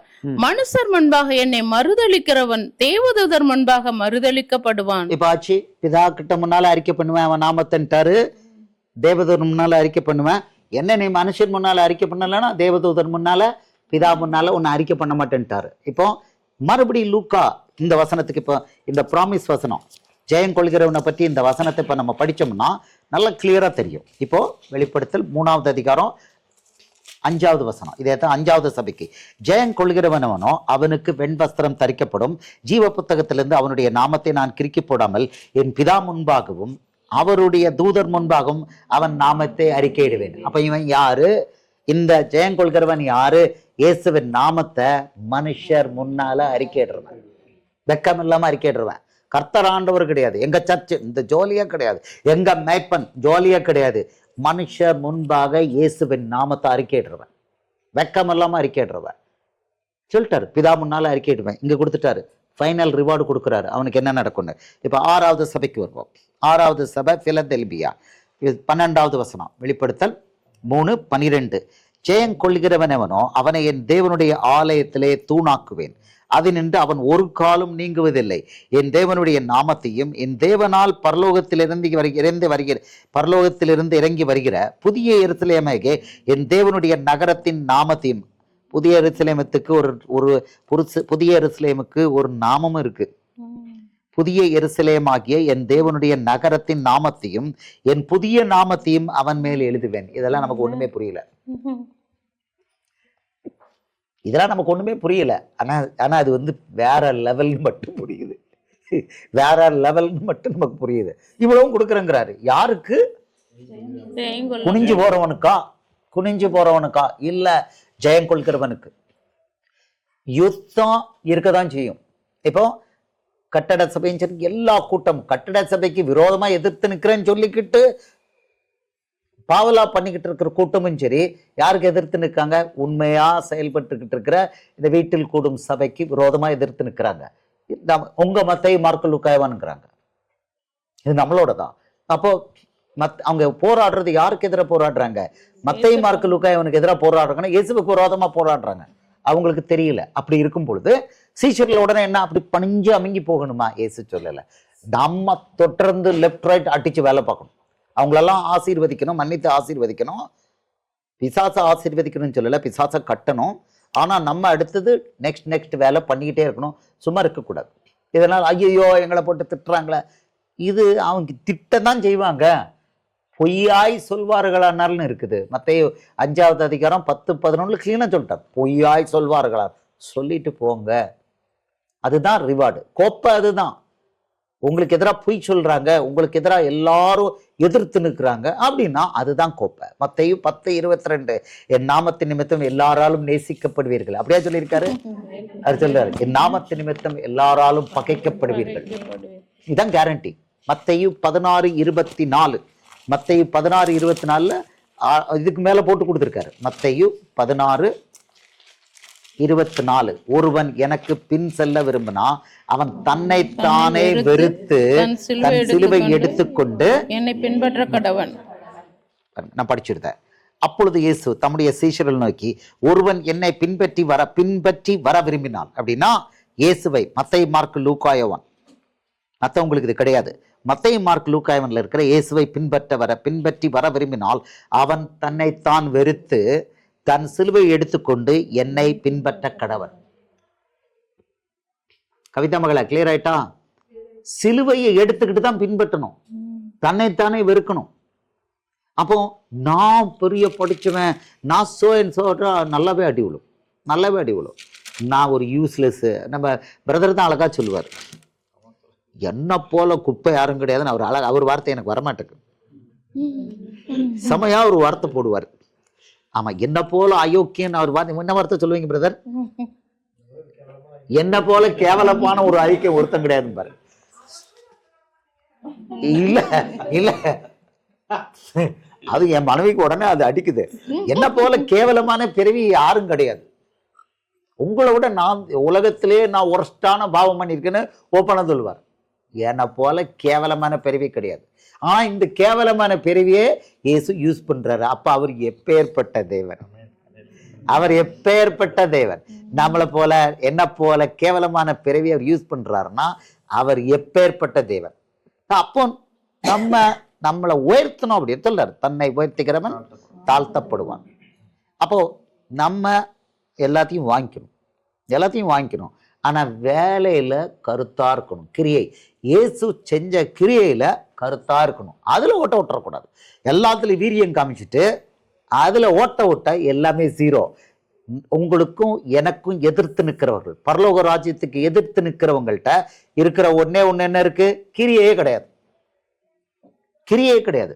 வாங்க நம்ம விவாதத்துக்கு வருவோம். ஒரு ஆளு நீளமா எழுதியிருந்தாரு, நிறைய இங்கிலீஷ்ல எழுதியிருந்தார். ஒரே நிமிஷத்துல அழிச்சு போட்டேன். காரணம் என்னன்னா, இந்த விவாதிக்க வர்றேன் நம்மளோட நீங்க இயேசுவோட பிள்ளைகளா கிறிஸ்தவர்களா இல்லையா கேட்கிறவங்களுக்கு ஒரே ஒரு கேள்விதான் கேட்கிறோம். வரியா? எங்களை போல ஆஸ்பத்திரிக்கு வந்து ஊழியம் பண்ண வாரியா? சேலஞ்சு கொடுக்குறோம். ஒரே சேலஞ்சு கொடுக்குறோம். நான் ஒரு வார்டு எடுத்துக்கிறேன், நீ ஒரு வார்டு எடுத்துக்கோ. 10 பேஷண்ட், 10 பேஷண்ட்ல 5 பேஷண்ட் அது குணப்படுத்து. சரியா 10க்கு 10 முடியல, 5ஆவது குணப்படுத்து. நான் அங்க பண்ணி காமிக்கிறோம் வா, கேமரா எடுத்துக்கோ, பண்ணி காமிக்கிறோம் வா. அர்த்ரைட்டிஸ் வியாதி, கழுத்து வலி, முதுகு வலி, ஹார்ட்ல ப்ராப்ளம், ஹார்ட்ல வால்வு ஃபெயிலியர், அர்த்ரைட்டிஸ் வியாதி, வா வா ஹார்ட்ல ஸ்பாட்ல நாங்கள் குணப்படுத்துறோம் வா. வலி காய்ச்சலை குணப்படுத்துறோம் வா. ஆனால் ஒன்றுக்கு ஒன்றே குணப்படுத்துறோம் வா, காமிக்கிறோம் வா, காமிக்கிறோம். சேலஞ்சு இதில் தான் இருக்கணும். வரியா நீ என்னத்துக்கு பெருசாக வந்துக்கிட்டு என்னது ஆர்கியூமெண்ட் இப்படி சொல்றீங்களா, அது தப்பு. இங்க பாரு, இந்த குறை சொல்றதெல்லாம் விட்டுட்டு வா, களம் இறங்கு. ஏசு சொன்னபடி களம் இறங்கு. கிரியை பண்றதுக்கு வாரியா? சேலஞ்சு விடலாமா? வரியா பார்ப்போம், நாங்க ரெடி. நீ இந்த ஆர்கியூமெண்ட் பண்றதெல்லாம் கொடுத்து உடப்புல கொண்டு குப்பையில போடு. வா சேலஞ்ச். கவர்மெண்ட் ஆஸ்பத்திரிக்கு போவோம். நீ எத்தனை கூட்டத்தோட வா, கூட்டத்தோட வா. நாங்க சிங்கம் 1 2 தான் வரும். நாங்க வரோம் தனியா வரோம், சிங்கிளா வரோம். யூதா கோத்திரத்து சிங்கம் எங்க கூட வர. 2ல 1 பார்ப்போம். யாரு வெற்றி பெறுகிறானோ அவனே வெற்றி பெறுகிறவன். பழைய ஏற்பாட்டுல இந்த டீல் நடந்தது. அவங்களுக்கு ரொம்ப பழைய ஏற்பாடு பிடிக்கும். அவங்களுக்கு ரொம்ப பழைய ஏற்பாடு பிடிக்கும். எலியா சொன்னா அக்னியால் உத்தரவு கொடுக்கும் தேவனே தேவன். இது ரொம்ப சரி அப்படின்னாங்க. சரி, கொஞ்சம் எடுங்களேன், கொஞ்சம் கதையை, பழைய கதையை பார்ப்போம். 1 ராஜாக்கள் 18வது அதிகாரம். ஆமா, இவருக்கு பழைய ஏற்பாடு ஒண்ணுமே தெரியல. நாம என்ன பண்றது? பழைய ஏற்பாடு தெரியாம ஒருத்தங்க பேசிட்டு இருக்கான் பாருங்க. 1 ராஜாக்கள் 18வது அதிகாரம் 36. இங்க எலியா தீர்க்கதரிசி ஒரு சேலஞ்ச் போடுறான் எல்லாருக்கும் முன்னால. அவன் பூரா எல்லாரும் யூதர்கள் தான், அது வேற விஷயம். எல்லாரும் யூதர்கள், எல்லாரும் சோரம் போயிட்டாங்க. இன்னைக்கு இருக்கிற சர்ச் மாதிரியே எல்லாரும் எங்க போயிட்டாங்க? சோரம் போயிட்டாங்க. அவன் வரான், வாங்கப்பா அப்படின்னு சொல்லிட்டு நிறைய வசனமே அவன் சொல்றான். ஆமா, நிறைய வசனங்களை சொல்றான். இப்ப அவன் சொல்றான் எல்லாம் இவங்க சொல்றாங்க. அப்பொழுது இப்ப பாருங்க 1 ராஜாக்கள் 18 23 இருந்து படிப்போம். ஓகே, சரி 22 இருந்து படிக்கிறேன். கொஞ்சம் கதை கொஞ்சம் கேட்பேன். மணி வேற 7 ஆயிட்டு, கொஞ்சம் கதைகளும் கொஞ்சம் கேட்கலாம். ஓகே படிங்கம்மா. அப்பொழுது எலியா 28ல இருந்து படிக்கிறேன். சரி 22ல இருந்து படிக்கிறேன். நான் படிச்சிருந்தேம்மா.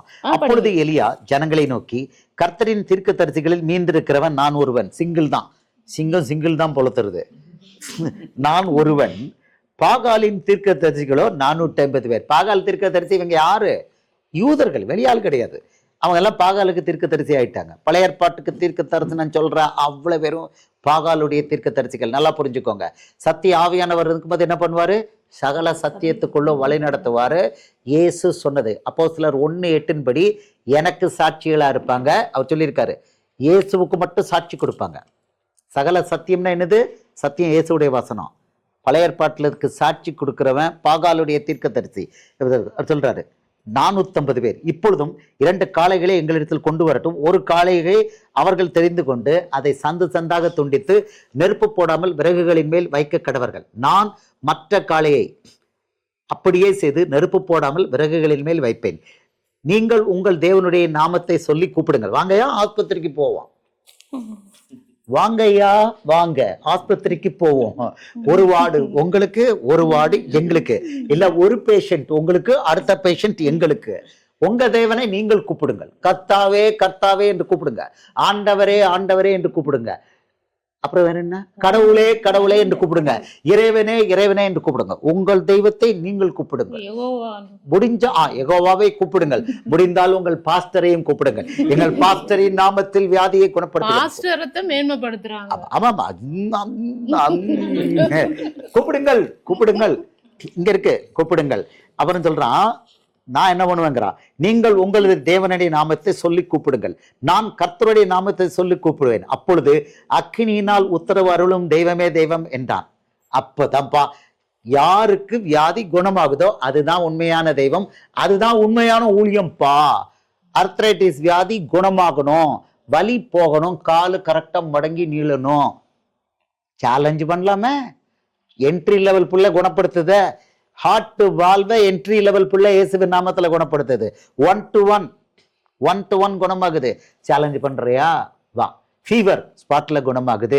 இங்க வலி அங்க வலி ஸ்பாட்ல குணமாகுது. சர்ஜரிக்கு அட்மிட் பண்ணி வச்சிருக்காங்க. இயேசுவின் நாமத்துல போனா சரியாகுது. அவ்வளவுதான், சர்ஜரியே தேவையில்லை. வரியா? நாங்க வந்து சீனியர் கூட வர மாட்டோம், இருக்குதாரு ஜூனியரான ஒரு பிள்ளைய அனுப்புறோம், நாங்க பின்னால இருந்து வேடிக்கை பார்க்கிறோம். எங்க ஜூனியரான பிள்ளையோட நீ போட்டி போட முடியுமா? வா, நீ எலியா தீர்க்கதரிசின்னு சொல்ற, வா, இன்னைக்கு எலியா அங்கதான் இருக்கிறாங்க, வாங்க சொல்றான். ஆமா, அதற்கு ஜனங்கள் எல்லாரும் இது நல்ல வார்த்தை என்றார்கள். இப்ப இவங்க சொல்லுவாங்களா? திருப்பி ஒரு தடவை படிக்கிறேன். நீங்கள் உங்கள் தேவனுடைய நாமத்தை சொல்லி கூப்பிடுங்கள், நான் கர்த்தருடைய நாமத்தை சொல்லி கூப்பிடுவேன், அப்பொழுது அக்கினியினால் உத்தரவு அருளும் தெய்வமே தெய்வம் என்றான். அதற்கு ஜனங்கள் எல்லாரும் இது நல்ல வார்த்தை என்றார்கள். டீல் போகுது, டீல் போகுது. அவன் காலையில இருந்து சாயந்தரம் வரைக்கும் உடம்பெல்லாம் பிச்சுக்கிட்டு கேட்கறான், பாகால் உத்தரவு தரல. இவன் கிண்டல் அடிங்க, எங்கேயாவது வேலைக்கு போயிருப்பான், ஏதாவது ஜோலிக்கு போயிருப்பான், போய் எழுப்பிட்டு வா அப்படிமா பயங்கரமா கிண்டல் அடிப்பான், பயங்கரமா கிண்டல் அடிப்பான். அடிச்சுட்டு கடைசியில வருவான். இப்ப நீங்க ஆஸ்பத்திரிக்கு போய் இப்படி நீங்க வந்து டீல் போட்டு, தற்காலம் கிடையாது, கிறிஸ்தவனா வா ஆஸ்பத்திரிக்கு போவோம்.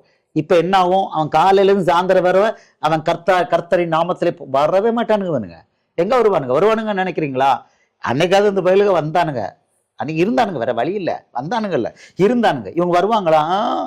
நீங்க வந்து பாப்பா கிரியை காண்பி போலாம், இயேசு சொன்னதுபடி புறப்பட்டு போவோம், இயேசுவை பத்தி சொல்லுவோம், பேய் ஓட்டுவோம், வியாதியை குணப்படுத்துவோம். யாருக்கு பேய் ஓடுகிறதோ அவருக்குள் இருப்பதுதான் பரிசுத்தாவி சொல்லியிருக்கார். மத்தேயு 12:28, நான் தேவனுடைய ஆவியினாலே பிசாசுகளை துரத்துகிறபடினால் தேவனுடைய ராஜ்யம் உங்களுக்கு வந்திருக்கிறது. இன்னைக்கு டீச்சிங்க என்ன? இயேசுவோட ஆவி உங்களுக்குள்ள இருந்தா என்ன இருக்கும்? அப்போ நாங்களும் துரத்துறோம், நீனும் துரத்து. யாருக்கு பேய் கட்டுப்படுதுன்னு பார்ப்போம். வியாதிங்கிறது பேய், அவங்கள்ட்ட இருக்குதான் உண்மையான தெய்வம். வர்றையான்னா இது எவனாவது வருவான்னு பாக்குறீங்களா? அந்த சர்ச்சு போறவங்க, அவங்க பாஸ்டர்களும் சரி மற்றவனும் சரி, இந்த ஆர்கியூ பண்ற உடனே அதுக்கு ஒரு கவுண்டர் ஆர்கியூமெண்ட் பண்ணுவாங்க. அற்புதம் செய்யணும், நீங்க அற்புதத்தை காணாவிட்டால் ஏற்றுக்கொள்ள மாட்டேன். யோவா 4 யூதர்களுக்கு சொன்னதை வச்சு அற்புதம் தேவையில்லை. பேசாம வாய் பொத்திட்டு ஓடணும். இந்த பக்கம் வரக்கூடாது, வாயும் பொத்திக்கணும், எல்லா பக்கமும் பொத்திக்கணும், ஓடிடணும். வர்றையா, டீல் விடுறையா, வார்த்தை பேசாத, வா. இந்த எலியா மாதிரி வா, சேலஞ்ச் விடுறோம், வா. நாங்கெல்லாம் ஓவர் கம்பர்ஸ், நாங்கெல்லாம் இயேசுவுக்காக யுத்தம் பண்ற ஜெயம் கொள்கிறவர்கள். யுத்தத்துக்கு நாங்க பயப்படுறவங்க இல்ல. யுத்தத்துக்கு பயப்படுறவங்களா தம்பி? யுத்தத்துக்கு நாங்க பயப்படுறோம் இல்ல, வா யுத்தத்துக்கு போவோம். யுத்தம் எங்க? பேச்சுல கிடையாது. தேவனுடைய ராஜ்யம் பேச்சிலே அல்ல, பலத்துல இருக்கு. சும்மா டீல் விட்டுட்டு பேசிட்டு இருக்காத, பரிசேயர் மாதிரி பேசிட்டு இருக்காத, வா வா ஆஸ்பத்திரிக்கு போவோம். எங்கள்கிட்ட இருக்கிறது ஒரு சின்ன குதிரையை நாங்க விடுறோம். இந்த பாப்பா இப்ப ஞானஸ்தானம் எடுத்திருக்கிற யாரு? ரேவதி. லைன்ல விடுறோம். இந்த பாப்பா பிரியா விடுறோம். பாப்போமா இந்த பிள்ளைகள் பேய் போட்டோம், நீ ஓட்டுறியா பாப்போமா?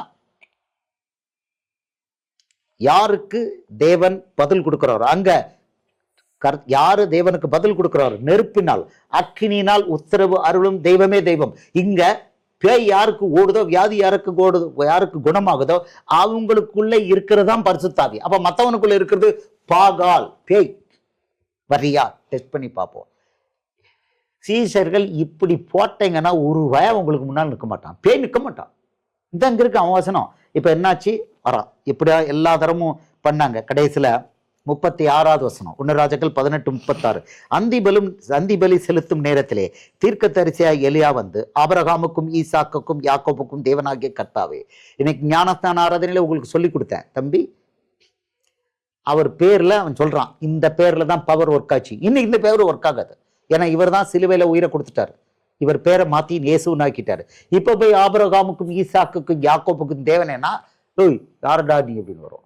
இயேசு கேட்க மாட்டாரு, பேய் வந்து கேட்கும். என்னடா உனக்கு புத்தி இல்லையா? பைபிள்ல நீ படிக்கிறது இல்லையா? பேய் வந்து கேட்கும், புத்தி இல்லையா? இஸ்ரவேலின் தேவனே, டேய் உனக்கு உனக்கு உனக்கு புத்தி இருக்காடான்னு தூதரெல்லாம் வந்து கேட்க மாட்டார், பேயா வந்து கேட்கும். அடா அறிவு கட்ட பயல அப்படிங்கும். இன்னைக்கு இயேசுவோட பேர் இஸ்ரவேலின் தேவன் அல்ல. இன்னைக்கு அவர் பேர் ஆபிரகாம், ஈசாக்கு, யாக்கோபின் தேவன். தேவனுடைய பேர் என்ன? இயேசு. பிதா, குமாரன், பரிசுத்த ஆவியானவர். 3 பேரும் பேரு இயேசு. 3 பேரும் ஒரே பேர் தான், இயேசு. அந்த வசனத்தை சொன்னாலே எதிர்க்கிறாங்க. அது எப்படி? அது சரிதான். இப்படிப்பட்டவங்களுக்கெல்லாம் ஒரே வார்த்தை, அக்கினியினால் உத்தரவு தரும் தெய்வமே தெய்வம். வர்றையாடா ஆட்டைக்கு. திருநெல்வேலி பாஷையில வர்றையாடா ஆட்டைக்கு, எலியா பாஷையில வாடா. அக்கினியினால யாரு உத்தரவு தர்றாங்களோ, யாருக்கு பேய் ஓடுதோ அவங்களுடைய தெய்வமே உண்மையான தெய்வம். வர்றியா அப்படின்னா ஓடிடுவான். கிளியரா இருக்கு. இப்ப பாருங்க,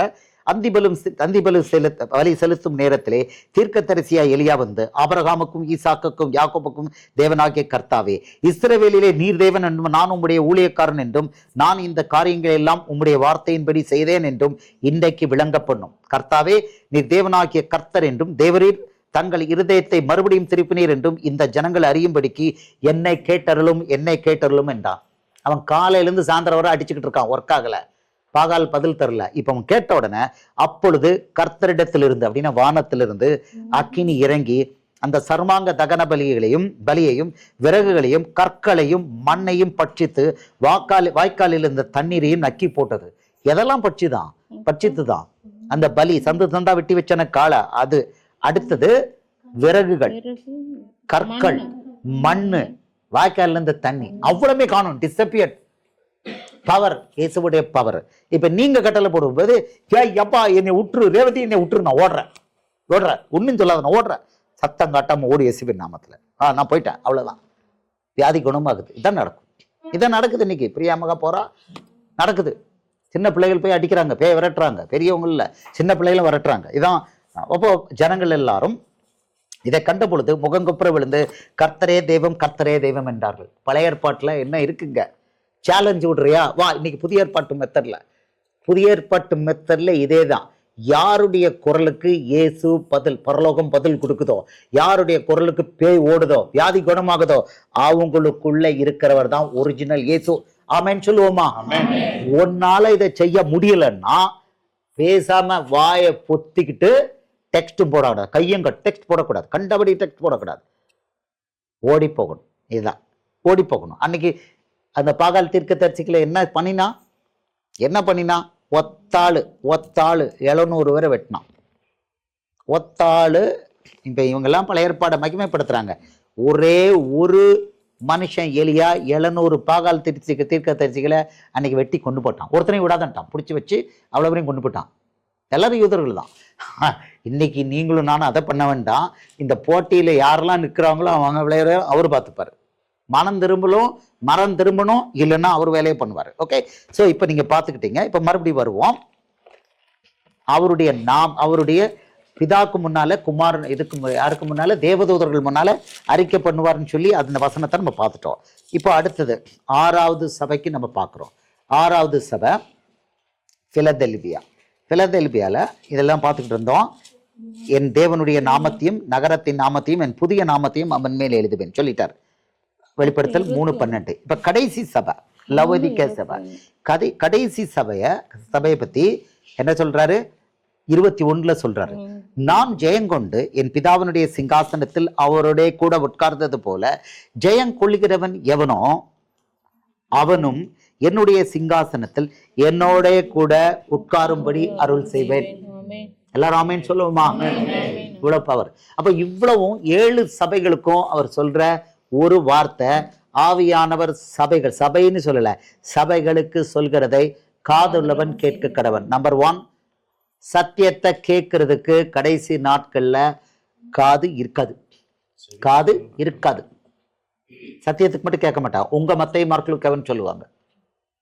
அதெல்லாம் இருக்குது.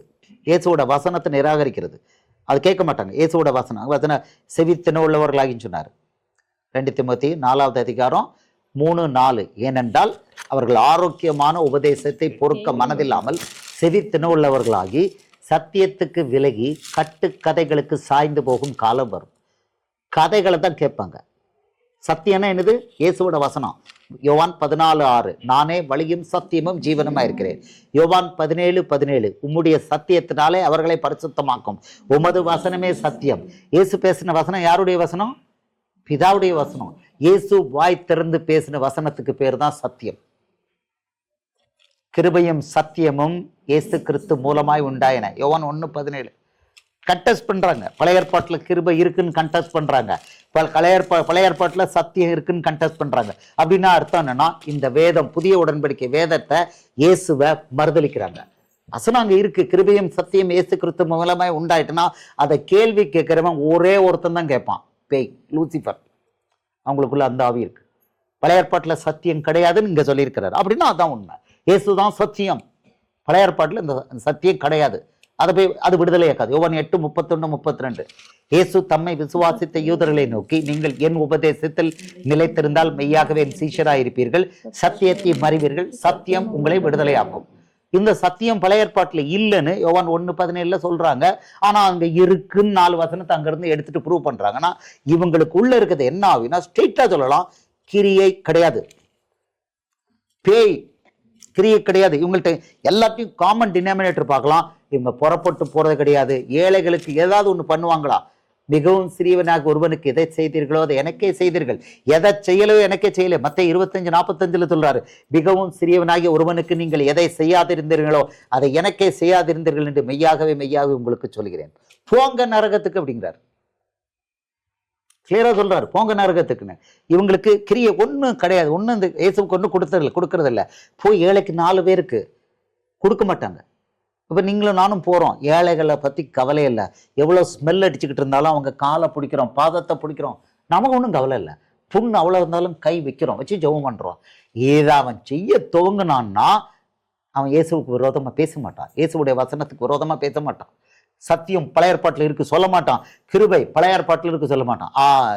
யோவான் 1:17 கரெக்ட் தான், கரெக்ட் தான். 1:17 1:18 கிருபையும் சத்தியமும் இயேசு கிறிஸ்து மூலமாய் உண்டாயிற்று. அப்ப இதை மறுதளிக்கிறவன் யாருன்னா ஒண்ணுது, பேயினால் உண்டானவர்கள் தான் மறுதளிப்பாங்க. நீங்களும் நானும் மறுதளிக்க மாட்டோம். ஏன்னா இயேசு சொன்ன வார்த்தை அல்டிமேட். வானமும் பூமியும் ஒளிந்து போகும், என் வாயிலிருந்து வந்த வார்த்தைகள் ஒளிந்து போகாது. வெளிப்படுத்த லூக்கா 21:33 எல்லா இடத்துலையும் சொல்லியிருக்கிறார். இயேசுவோட வசனத்தோட வல்லமை அல்டிமேட். இருபுறமும் கருக்குள்ள பட்டயம். இயேசுவுக்கு பேர் என்ன? இருபுறமும் கருக்குள்ள பட்டயம். வெளிப்படுத்தல் 2:12 இருபுறமும் கருக்குள்ள பட்டயத்தை உடையவர். வெளிப்படுத்தல் 2:12 அவர் தன்னை இன்ட்ரோடியூஸ் பண்றாரு. பெர்கமு சபையின் தூதனுக்கு எழுத வேண்டியது என்னவெனில், இருபுறமும் கருக்குள்ள பட்டயத்தை உடையவர் சொல்லுகிறதாவது. இந்த இருபுறம் கருக்குள்ள பட்டயம் அவருடைய வாயிலிருந்து புறப்படுற வார்த்தை. இயேசு வாயிலிருந்து புறப்படுற வார்த்தைக்கு பேரு இருபுறமும் கருக்குள்ள பட்டயம். அப்போ மத்தேயு மார்க் லூக்காவில் இயேசு பேசின அத்தனை வார்த்தைக்கும் பேர் என்னன்னா இருபுறமும் கருக்குள்ள பட்டயம். இதை பத்தி எபிரேயர் 4:12 சொல்றான். எபிரேயர் நிருபக்காலன் சொல்றான். எபிரேயர் 4:12 தேவனுடைய வார்த்தையானது, படிக்கிறேன், தேவனுடைய வார்த்தையானது அப்படின்னா இயேசு வாயிலிருந்து புறப்பட்ட வார்த்தையானது ஜீவனும் வல்லமையும் உள்ளதாயும் இருபுறமும் கருக்குள்ள எந்த பட்டயத்திலும் கருக்கானதாயும் ஆத்மாவையும் ஆவியையும் கணுக்களையும் ஊனையும் பிரிக்கத்தக்கதாக உருவ குத்தகதாயும் இருதயத்தின் நினைவுகளையும் யோசனைகளையும் வகை அறுக்கிறதாயும் இருக்கிறது. இது தேவனுடைய வார்த்தை. யார் பேசின வார்த்தை? இது தேவனுடைய வார்த்தைன்னா இயேசு வாய் திறந்து பேசின வார்த்தைக்கு பேரு தேவனுடைய வார்த்தை. அது எப்படியும் ஜீவனும் வல்லமையும் உள்ளதாயும். இது எங்க சொல்லியிருக்காரு? இந்த ஜீவன் எங்க இருக்குன்னு சொல்லியிருக்காரு? யோவான் 6:63 சொல்லியிருக்கிறார். நான் உங்களுக்கு சொல்கிற வசனங்கள் ஆவியாயும் ஜீவனுமாயும் இருக்கிறது. ஜீவனும் வல்லமையும் உள்ளதா இருக்குது. இருபுறமும் கருக்குள்ள பட்டயத்துல எந்த பட்டயத்திலும் வல்லமையானது. ஏன்னா அவருக்கு பேர் என்ன? வெளிப்படுத்தல் 2:12 இருபுறமும் கருக்குள்ள பட்டயத்தை உடையவர். இயேசுவோட வாயிலிருந்து புறப்படுகிற வார்த்தை அவ்வளவு பவர்ஃபுல். இவருடைய வார்த்தையினால கடைசியில அவருக்கு எதிராக நிற்கிற எதிரிகள் அவ்வளவு பேரும் கொல்லப்பட்டார்கள் தீர்க்க தரிசனம் இருக்கு. வெளிப்படுத்தல் 19வது அதிகாரம் கடைசி வசனம். வெளிப்படுத்தல் 19வது அதிகாரம் கடைசி வசனத்துல 21வது வசனத்துல மற்றவர்கள் குதிரையின் மேல் ஏறினவருடைய வாயிலிருந்து புறப்படுகிற பட்டயத்தால் கொல்லப்பட்டார்கள். இயேசு ஒரே வார்த்தை சொல்றாரு, அவருடைய எதிரிகள் அவ்வளவு பேரும் கொல்லப்பட்டார்கள்னு வசனம் சொல்லுது. இதுதான் இயேசுடைய வார்த்தை, வாயிலிருந்து வந்த வார்த்தைக்குள்ள வல்லமை. இந்த வார்த்தையும் பழைய ஏற்பாடு எல்லா வார்த்தைகளும் ஒண்ணுங்காங்க.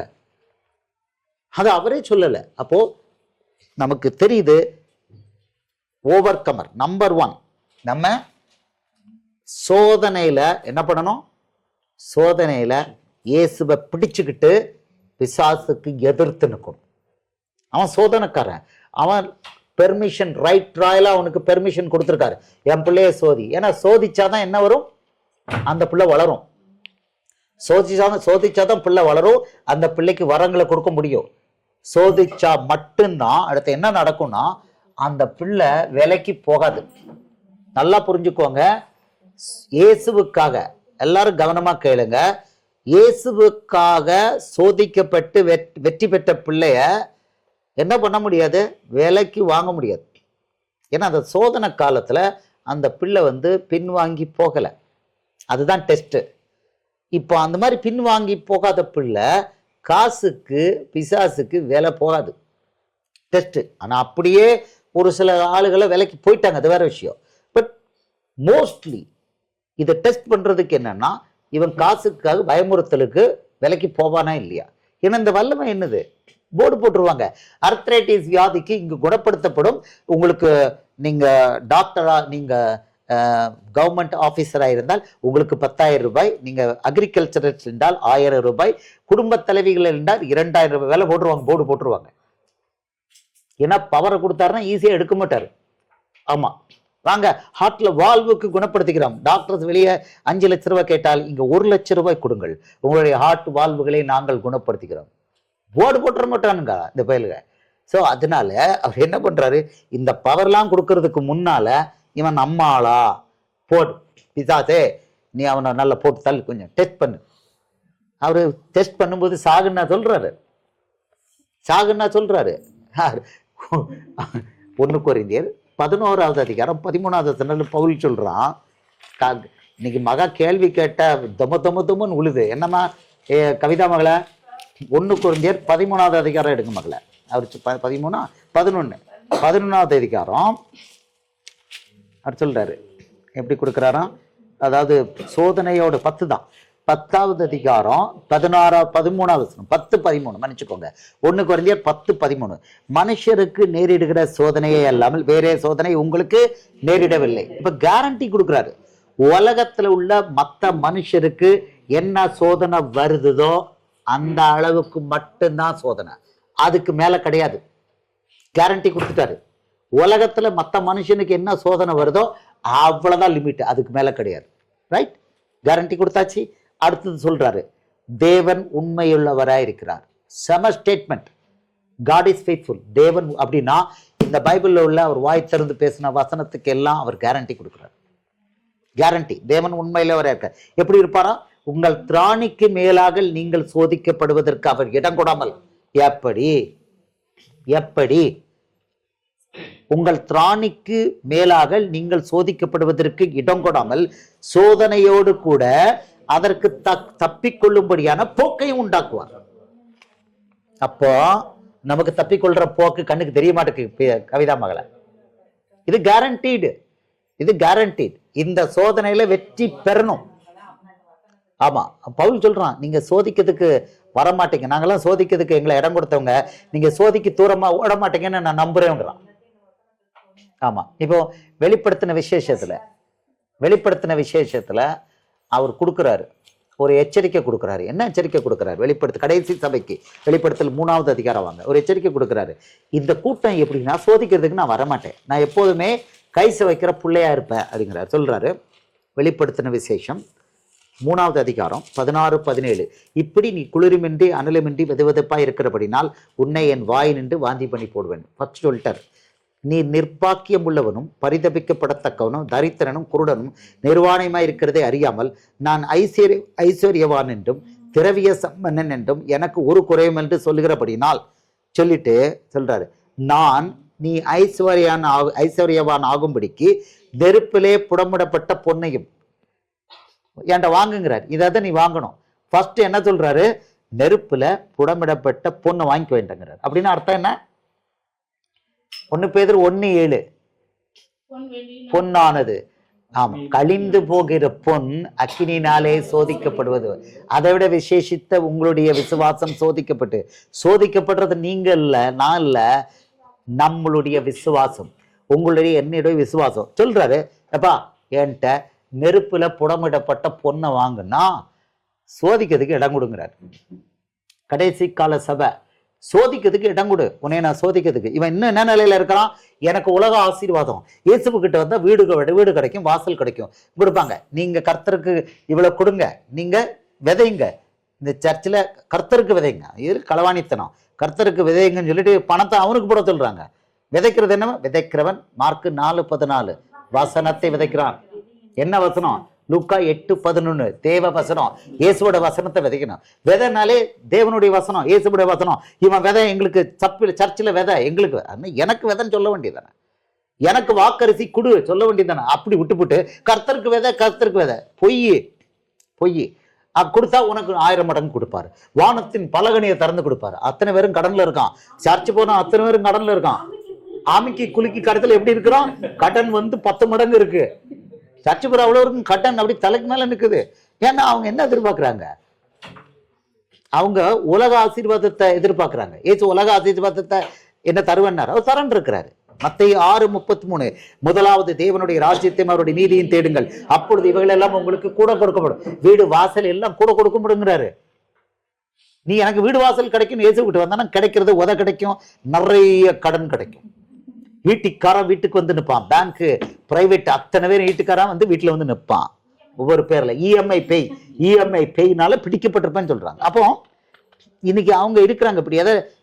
அதாவது இன்னும் சிறு குழந்தையா இயேசுக்கிட்ட வந்தா பொருளாதார ஆசீர்வாதம் நினைச்சு வரும்போது அவன் என்னவா இருக்கிறான், சிறு குழந்தையா இருக்கிறான். பால் கை சுவைக்கிற பிள்ளையா இருக்கிறான். அப்போ எசப்ப சொல்ற, நீ கை சுவைக்கிற பிள்ளையா இருக்கிற வரைக்கும் உன்னை நான் சோதிக்க முடியாது. நீ கொஞ்சம் வளரு, கொஞ்சம் பெரிய பிள்ளையாக 35 வருஷம் 40 வருஷம் நீ அந்த கட்டட சபைக்கு போய் சீட் நம்பர் 3ல போய் அதுல உட்காந்துட்டே இருக்கிற. 35-40 வருஷம் உட்கார்ந்துகிட்டு இருக்க. தயவு செய்து அட்லீஸ்ட் ஒரு சீட் ஏதாவது மாத்து. 40 வருஷம் விசுவாசி, ஒரு ஆத்மாவுக்கு சுவிசேஷம் சொல்லல, ஒரு ஆத்மாவுக்கு கூட சுவிசேஷம் இல்ல. ஒரு வயலுக்கும் 7 ஆளுக்கு எச்சினால கூட என்ன கொடுக்கல, சாப்பாடு கொடுக்கல, எச்சி சாப்பாடு கூட கொடுக்கல. ஆமா, இவன் விசுவாசி இருக்கிற சொல்றாரு, நீ இப்படி இருக்கிற வரைக்கும் கை சுவைக்கிற குழந்தை உன்னைய நான் சோதிக்க முடியாது. ஏன்னா நான் சோதிக்க அனுப்புனா பிசாசு குட்டி சாத்தா வந்து ஒரே போட்டு கொண்டுருவான். அவனை ரோட்ல போற குட்டி சாத்தான் உன்னைய கொண்டு போடுவான், ஒத்தே போட்டு கொண்டு போட்டுருவான். உன்னைய நான் அனுப்ப முடியாது, கொஞ்சம் நீ வளருங்கிறாரு. இதைத்தான் அங்க சொல்றாரு, நீ ஐஸ்வர்யான் ஆகும்படிக்கு நெருப்பில புடமிட்ட பொன்னையும் உன் நிர்மாணமாக்கி அவலட்சணம் தோன்றாதபடிக்கு நீ உடுத்திக் கொள்வதற்கு வெண் வஸ்திரங்களையும் என்னிடத்தில் வாங்கிக் கொள்ளவும் நீ பார்வையடையும்படிக்கு உன் கண்களுக்கு கலைஞப்படும் வேண்டும் என்று உனக்கு ஆலோசனை சொல்லுகிறேன். இவன் குருடு, இவன் ட்ரெஸ் இல்லாதவன், பரிசுத்த வஸ்திரம் ஒண்ணுமே இல்லை, ரட்சிப்பின் வஸ்திரம் இல்லை, இவன் ட்ரெஸ் இல்லாதவன், இவன் குருடன், இவன் சோதிக்கப்படுறதுக்கு இடமே கொடுக்கல. இவன் சிறு குழந்தை, கை சுவைக்கிற குழந்தை அப்படிங்கிறாரு ஏசப்பா. இன்னைக்கு கட்டட சபைக்கு போறவங்க எல்லாரும் அந்த நிலையில தான் இருக்காங்க. இவங்களுக்கு சுவிசேஷம் சொல்றதுன்னா என்னன்னு தெரியாது. ஏசுங்கிற நாமமே வாயில வரமாட்டுக்கு. அப்போ நீங்க புரிஞ்சுக்கணும், இதெல்லாம் அவர் கொடுத்துருக்காரு. கடைசி கால நிலையை எக்ஸ்பிளைன் பண்ணியிருக்காரு. அது அப்படியே நடக்குது. அப்போ நீங்களும் நானும் அந்த கூட்டத்துல போய் மாதிரி இருந்துக்கிட்டு நானும் கை சவச்சுக்கிட்டே இருப்பேன், எனக்கு ஏன் இப்படி நடக்கு, எனக்கு மட்டும் ஏன் இப்படி நடக்குன்னா, அப்போ புரிஞ்சுக்கணும், வசனத்துக்கு நம்மளை ஒப்பு கொடுக்கணும், வளரணும், சோதிக்கிறதுக்கு ஒப்பு கொடுக்கணும், எதிர்த்து நிற்கக்கூடாது, பிசாசுக்கு எதிர்த்து நிற்கணும், சோதனையில பிசாசுக்கு எதிர்த்து நின்று அவன் சோதிக்க என்ன பண்ணணும், வேலை பார்க்கணும். அன்னைக்கு பிரதர் ஸ்ரீ ஒரு சாட்சி சொன்னாரு, லாஸ்ட் 10 நாள் எல்லாருக்கும் 10-15 எல்லாருக்கும் போட்டு தள்ளிக்கிட்டு இருக்கான். எல்லாருக்கும் ஒரு ஷேர் கிடைச்சிட்டு இருக்கு. இந்த மகளுக்கு முதுகு வலி போச்சா இருக்காமா, மகளுக்கு இன்னும் முதுகு வலி இருக்கு. அது சும்மா அந்த மகளுக்கு என்னமோ ஒரு கேரண்டி, எல்லாருக்கும் கட்டளை போட்டுற உடனே போயிடும், இந்த மகளுக்கு மட்டும் கொஞ்சம் அவங்களுக்கு இருக்கு. என் மனைவியை போட்டான் தலைவலின்னா, ஆமா இந்த அம்மா வர்றாங்கனாலே அந்த அம்மாவே காமிச்சே வா உன்னை என்ன பண்றேன் சொல்லி ராத்திரி தலைவலியை கொடுத்தான். எனக்கு வேற விதமா பண்ணினா.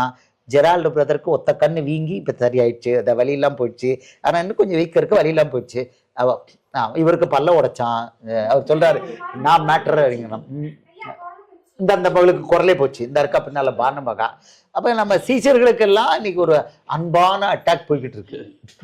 இவருக்கு ஸ்ரீ பிரதருக்கு வாய்த்த போட்ட தள்ளி அவர் ஆஸ்பத்திரிக்கு கிளம்புறாரு. ஒன்னும் ஒர்க் அவுட் ஆகல. சரி கிளம்புறேன்னு ஆஸ்பத்திரிக்கு எங்க போனாரு தெரியுமா, ட்ரீட்மெண்ட் இல்ல, K100க்கு போய் ஒரு வார்டு முழுக்க பேஷண்ட்க்கு ஜோம் பண்ணாரு, எல்லாம் ஓடி போயிட்டு. இதான் மெத்தடு. பிசாசுக்கு எதிர்த்து நெல்லுங்கள், அப்பொழுது அவன் ஓடி போவான். பிசாசுக்கு சரண்டர் ஆகுங்க, இயேசு சொல்லல. சோ இதுதான் சோதனைய மேற்கொள்றது. You have to overcome. Hurdle race வச்சிருப்பான், 100 மீட்டர் 200 மீட்டர் என்ன வச்சிருப்பான். ஹர்டல் ரேஸ்க்கு என்ன சொல்வீங்க இங்கிலீஷ்ல, ஜம்ப் பண்ணுவாங்க. அப்படி கம்பு வச்சிருப்பாங்க, தாண்டி போவாங்களே, அதுதான் பரலோக ராஜ்யத்தோட வாழ்க்கை. இதுக்கு ஆல்டர்னேட்டிவ் ஏதாவது இருக்கா? இதுக்கு மாறா ஏதாவது இருக்கான்னா நீங்களும் நானும் வச்சிருக்கிற புது உடன்படிக்கையில அது கிடையாது. பழைய உடன்படிக்கையில இது கிடையாது. அப்போ பழைய ஏற்பாட்டை பின்பற்றுறவனுக்கு சோதனை கிடையாது. பழைய ஏற்பாட்டை பின்பற்றினா பரலோகம் கொடுக்கணும் எங்கேயாவது இருக்க கொடுப்பேன் இருக்காரா? ஏசப்பா சொல்லியிருக்கிறாரு யோவான் 6:47, என்னிடத்தில் விசுவாசமா இருக்கிறவனுக்கு நித்திய ஜீவன் உண்டென்று மெய்யாகவே மெய்யாகவே உங்களுக்கு சொல்கிறேன். இங்க 7 சபைக்கும் பார்த்தோம். ஜெயம் கொள்கிறவன் எவனோ அந்த வார்த்தையை யூஸ் பண்ணியிருக்கிறாரு. நான் அப்படின்னு தான் கொடுத்திருக்காரு. நான் இதை கொடுக்குறேன். ஜெயம் கொள்கிறவனுக்கு ஏசப்பா பர்சனல் ரிவார்ட் கொடுக்குறார். ஜெயம் கொள்ளாதவனுக்கு சில வார்த்தைகள் அங்கே போட்டிருக்காரு. அதை நம்ம பேச விரும்பல. அப்போ சீஷர்கள் தெளிவா அவங்களுடைய வேலையை கரெக்டா பண்ணணும். கொடுத்துருக்கோம், செக்லிஸ்ட் கொடுத்துருக்கோம். இயேசுவுடைய வசனங்கள் 3 அதிகாரம் 5 அதிகாரம் படிக்கணும். படிக்கலையா? இயேசுவுடைய வசனம் தான் சாப்பாடு. அது உள்ள போகலைன்னா ஸ்ட்ரென்த் இருக்காது. நான் உங்களுக்கு சொல்லுகிற வசனங்கள் ஆவி ஆயும் ஜீவனமாய் இருக்கிறது. யோவான் 6:63. இந்த வசனம் என்னன்னா உயிர்ப்பிக்குன்ட்டார். ஆவியே உயிர்ப்பிக்கிறதுன்னு சொல்லி தான் ஸ்டார்ட் பண்ணியிருக்காரு. அதை உயிர்ப்பிக்கும். அடுத்தது இயேசுவோட கூட மத்தேயு 6:6 சொல்றாரு, அந்த ரங்கத்தில் இருக்கிற பிதாவுக்கிட்ட கதவை அடைச்சிக்கிட்டு ஜெபம் பண்ணுங்கிறார். தனி ஜெபம் இயேசுவோட பேசணும். அவர் அந்த ரங்கத்துல இருக்கிறாரு. கூட்டத்தோட ஜெபம், நாங்க நாள் முழுக்க உபவாச ஜெபம், அது பைபிள்ல இல்லை. அது இயேசப்பா சொல்லல. அந்த ரங்கத்தில் இருக்கிற பிதாவோடு கூட அவர்கிட்ட போய் ஜெபம் பண்ணணும். அது வந்து 1 to 1. அடுத்தது மத்தேயு 12:29 பலவான முந்தி கட்டணும். அசுத்தாவிகளை இயேசு நாமத்துல கட்டணும். யுத்ததாரியோட ஜெபம். இதை பண்ணிட்டா இப்போ வெளியில போனா பேய் எப்படி இருப்பான்? புட்டி பாம்புன்னு சொல்லுவாங்க. அப்படியே அடங்கி இருப்பான். உசுங்கும், உட்கார் உள்ள போ அப்படின்னா டெங்குன்னு உள்ள போயிடும். அவ்வளவுதான். ஒண்ணும் பண்ணாது. நம்ம வாட்டுக்கு வேலை பண்ணிக்கிட்டே இருக்கலாம். ஆமா, பழகிட்டோம் அப்படின்னா என்னாச்சு? இப்போ இயேசுவோட கூட இருக்கிற வாழ்க்கை என்னது? யுத்ததாரி வாழ்க்கை. அவன்தான் சீஷன்.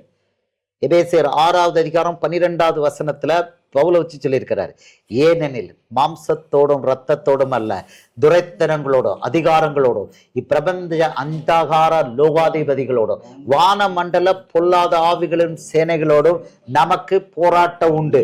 இந்த போராட்டத்தை எப்படி மேற்கொள்ளணும் அடுத்த வசனங்களை சொல்லித்தாராம். அதை நம்ம சிம்பிளா சொல்லிட்டோம். இயேசுவோட வசனத்தை படிங்க, யுத்த ஜெபம் பண்ணுங்க, புறப்பட்டு போங்க. இயேசுவே குணப்படுத்துங்க சொல்லக்கூடாது. இயேசுவே நாமத்துல பேய் வெளியே போ, வியாதி வெளியே போ, கட்டளை போடணும். இயேசு அப்படித்தான் சொன்னார். இயேசு கட்டளை தான் போட்டார். அந்த கட்டளை போட்டவொடனே பேய் ஓடிச்சு. நம்ம கட்டளை போடணும். ஏன்னா நமக்குள்ள இருக்கிறது யாரு? இயேசு, அவருடைய புத்திரர். மேலும் நீங்கள் புத்திரராய் இருக்கிறபடியினால், கலாத்தியர் 4:4-5, அப்பா பிதாவே என்று கூப்பிடுற புத்திர சுவிகார ஆவிய நமக்குள்ள கொடுத்திருக்காரு. அடிமைத்தன ஆவி கிடையாது. பழைய ஏற்பாடு இசிக்கொல்ட்டு அடிமைத்தன ஆவி. புத்திர சுவிகார ஆவிங்கிறது என்னன்னா, அவர் அப்பா பிதாவின் ஒரு பக்கம் கூப்பிட்டு அடுத்த பக்கம் அவருடைய ராஜ்யத்துக்கு ஆதரவா பிசாசுக்கு எதிராக யுத்தம் பண்ணி என்ன பண்ணணும்? ஆத்துமாக்களை பேய்கட்டுல இருந்து அவர் விடுவிச்ச மாதிரியே விடுவிக்கணும். இதான் கிரியை. இதை பண்ணிக்கிட்டே இருக்கணும். இதை பண்ணாம இருந்தோம்னா, நம்ம சும்மா இருக்கிறனாலும் வசனம் படிக்கலன்னா அடி விழும், யுத்த ஜெபம் பண்ணலன்னா அடி விழும். நம்ம இன்னொன்று சொல்லி கொடுத்துருக்கோம், குடும்பஸ்தர்கள் அவங்க கடமையை செய்யணும். அவங்க கடமைகளை கரெக்டாக பண்ணணும். நம்மகிட்ட பாவம் இருந்தால் அவன் நம்மளை அடிப்பான். நம்மகிட்ட ஒர்க் ஆகாது. யோவான் 8:34, பாவம் செய்கிற எவரும் பாவத்திற்கு அடிமை. ஓகே, ஸோ இப்போ நமக்கு கவிதா மகளுக்கு காம்ப்ரஹென்சிவா பதில் கிடைச்சிருச்சு. ரைட் மகளா? ஓகே, இன்னும் ஏதாவது கேள்வி இருக்கா?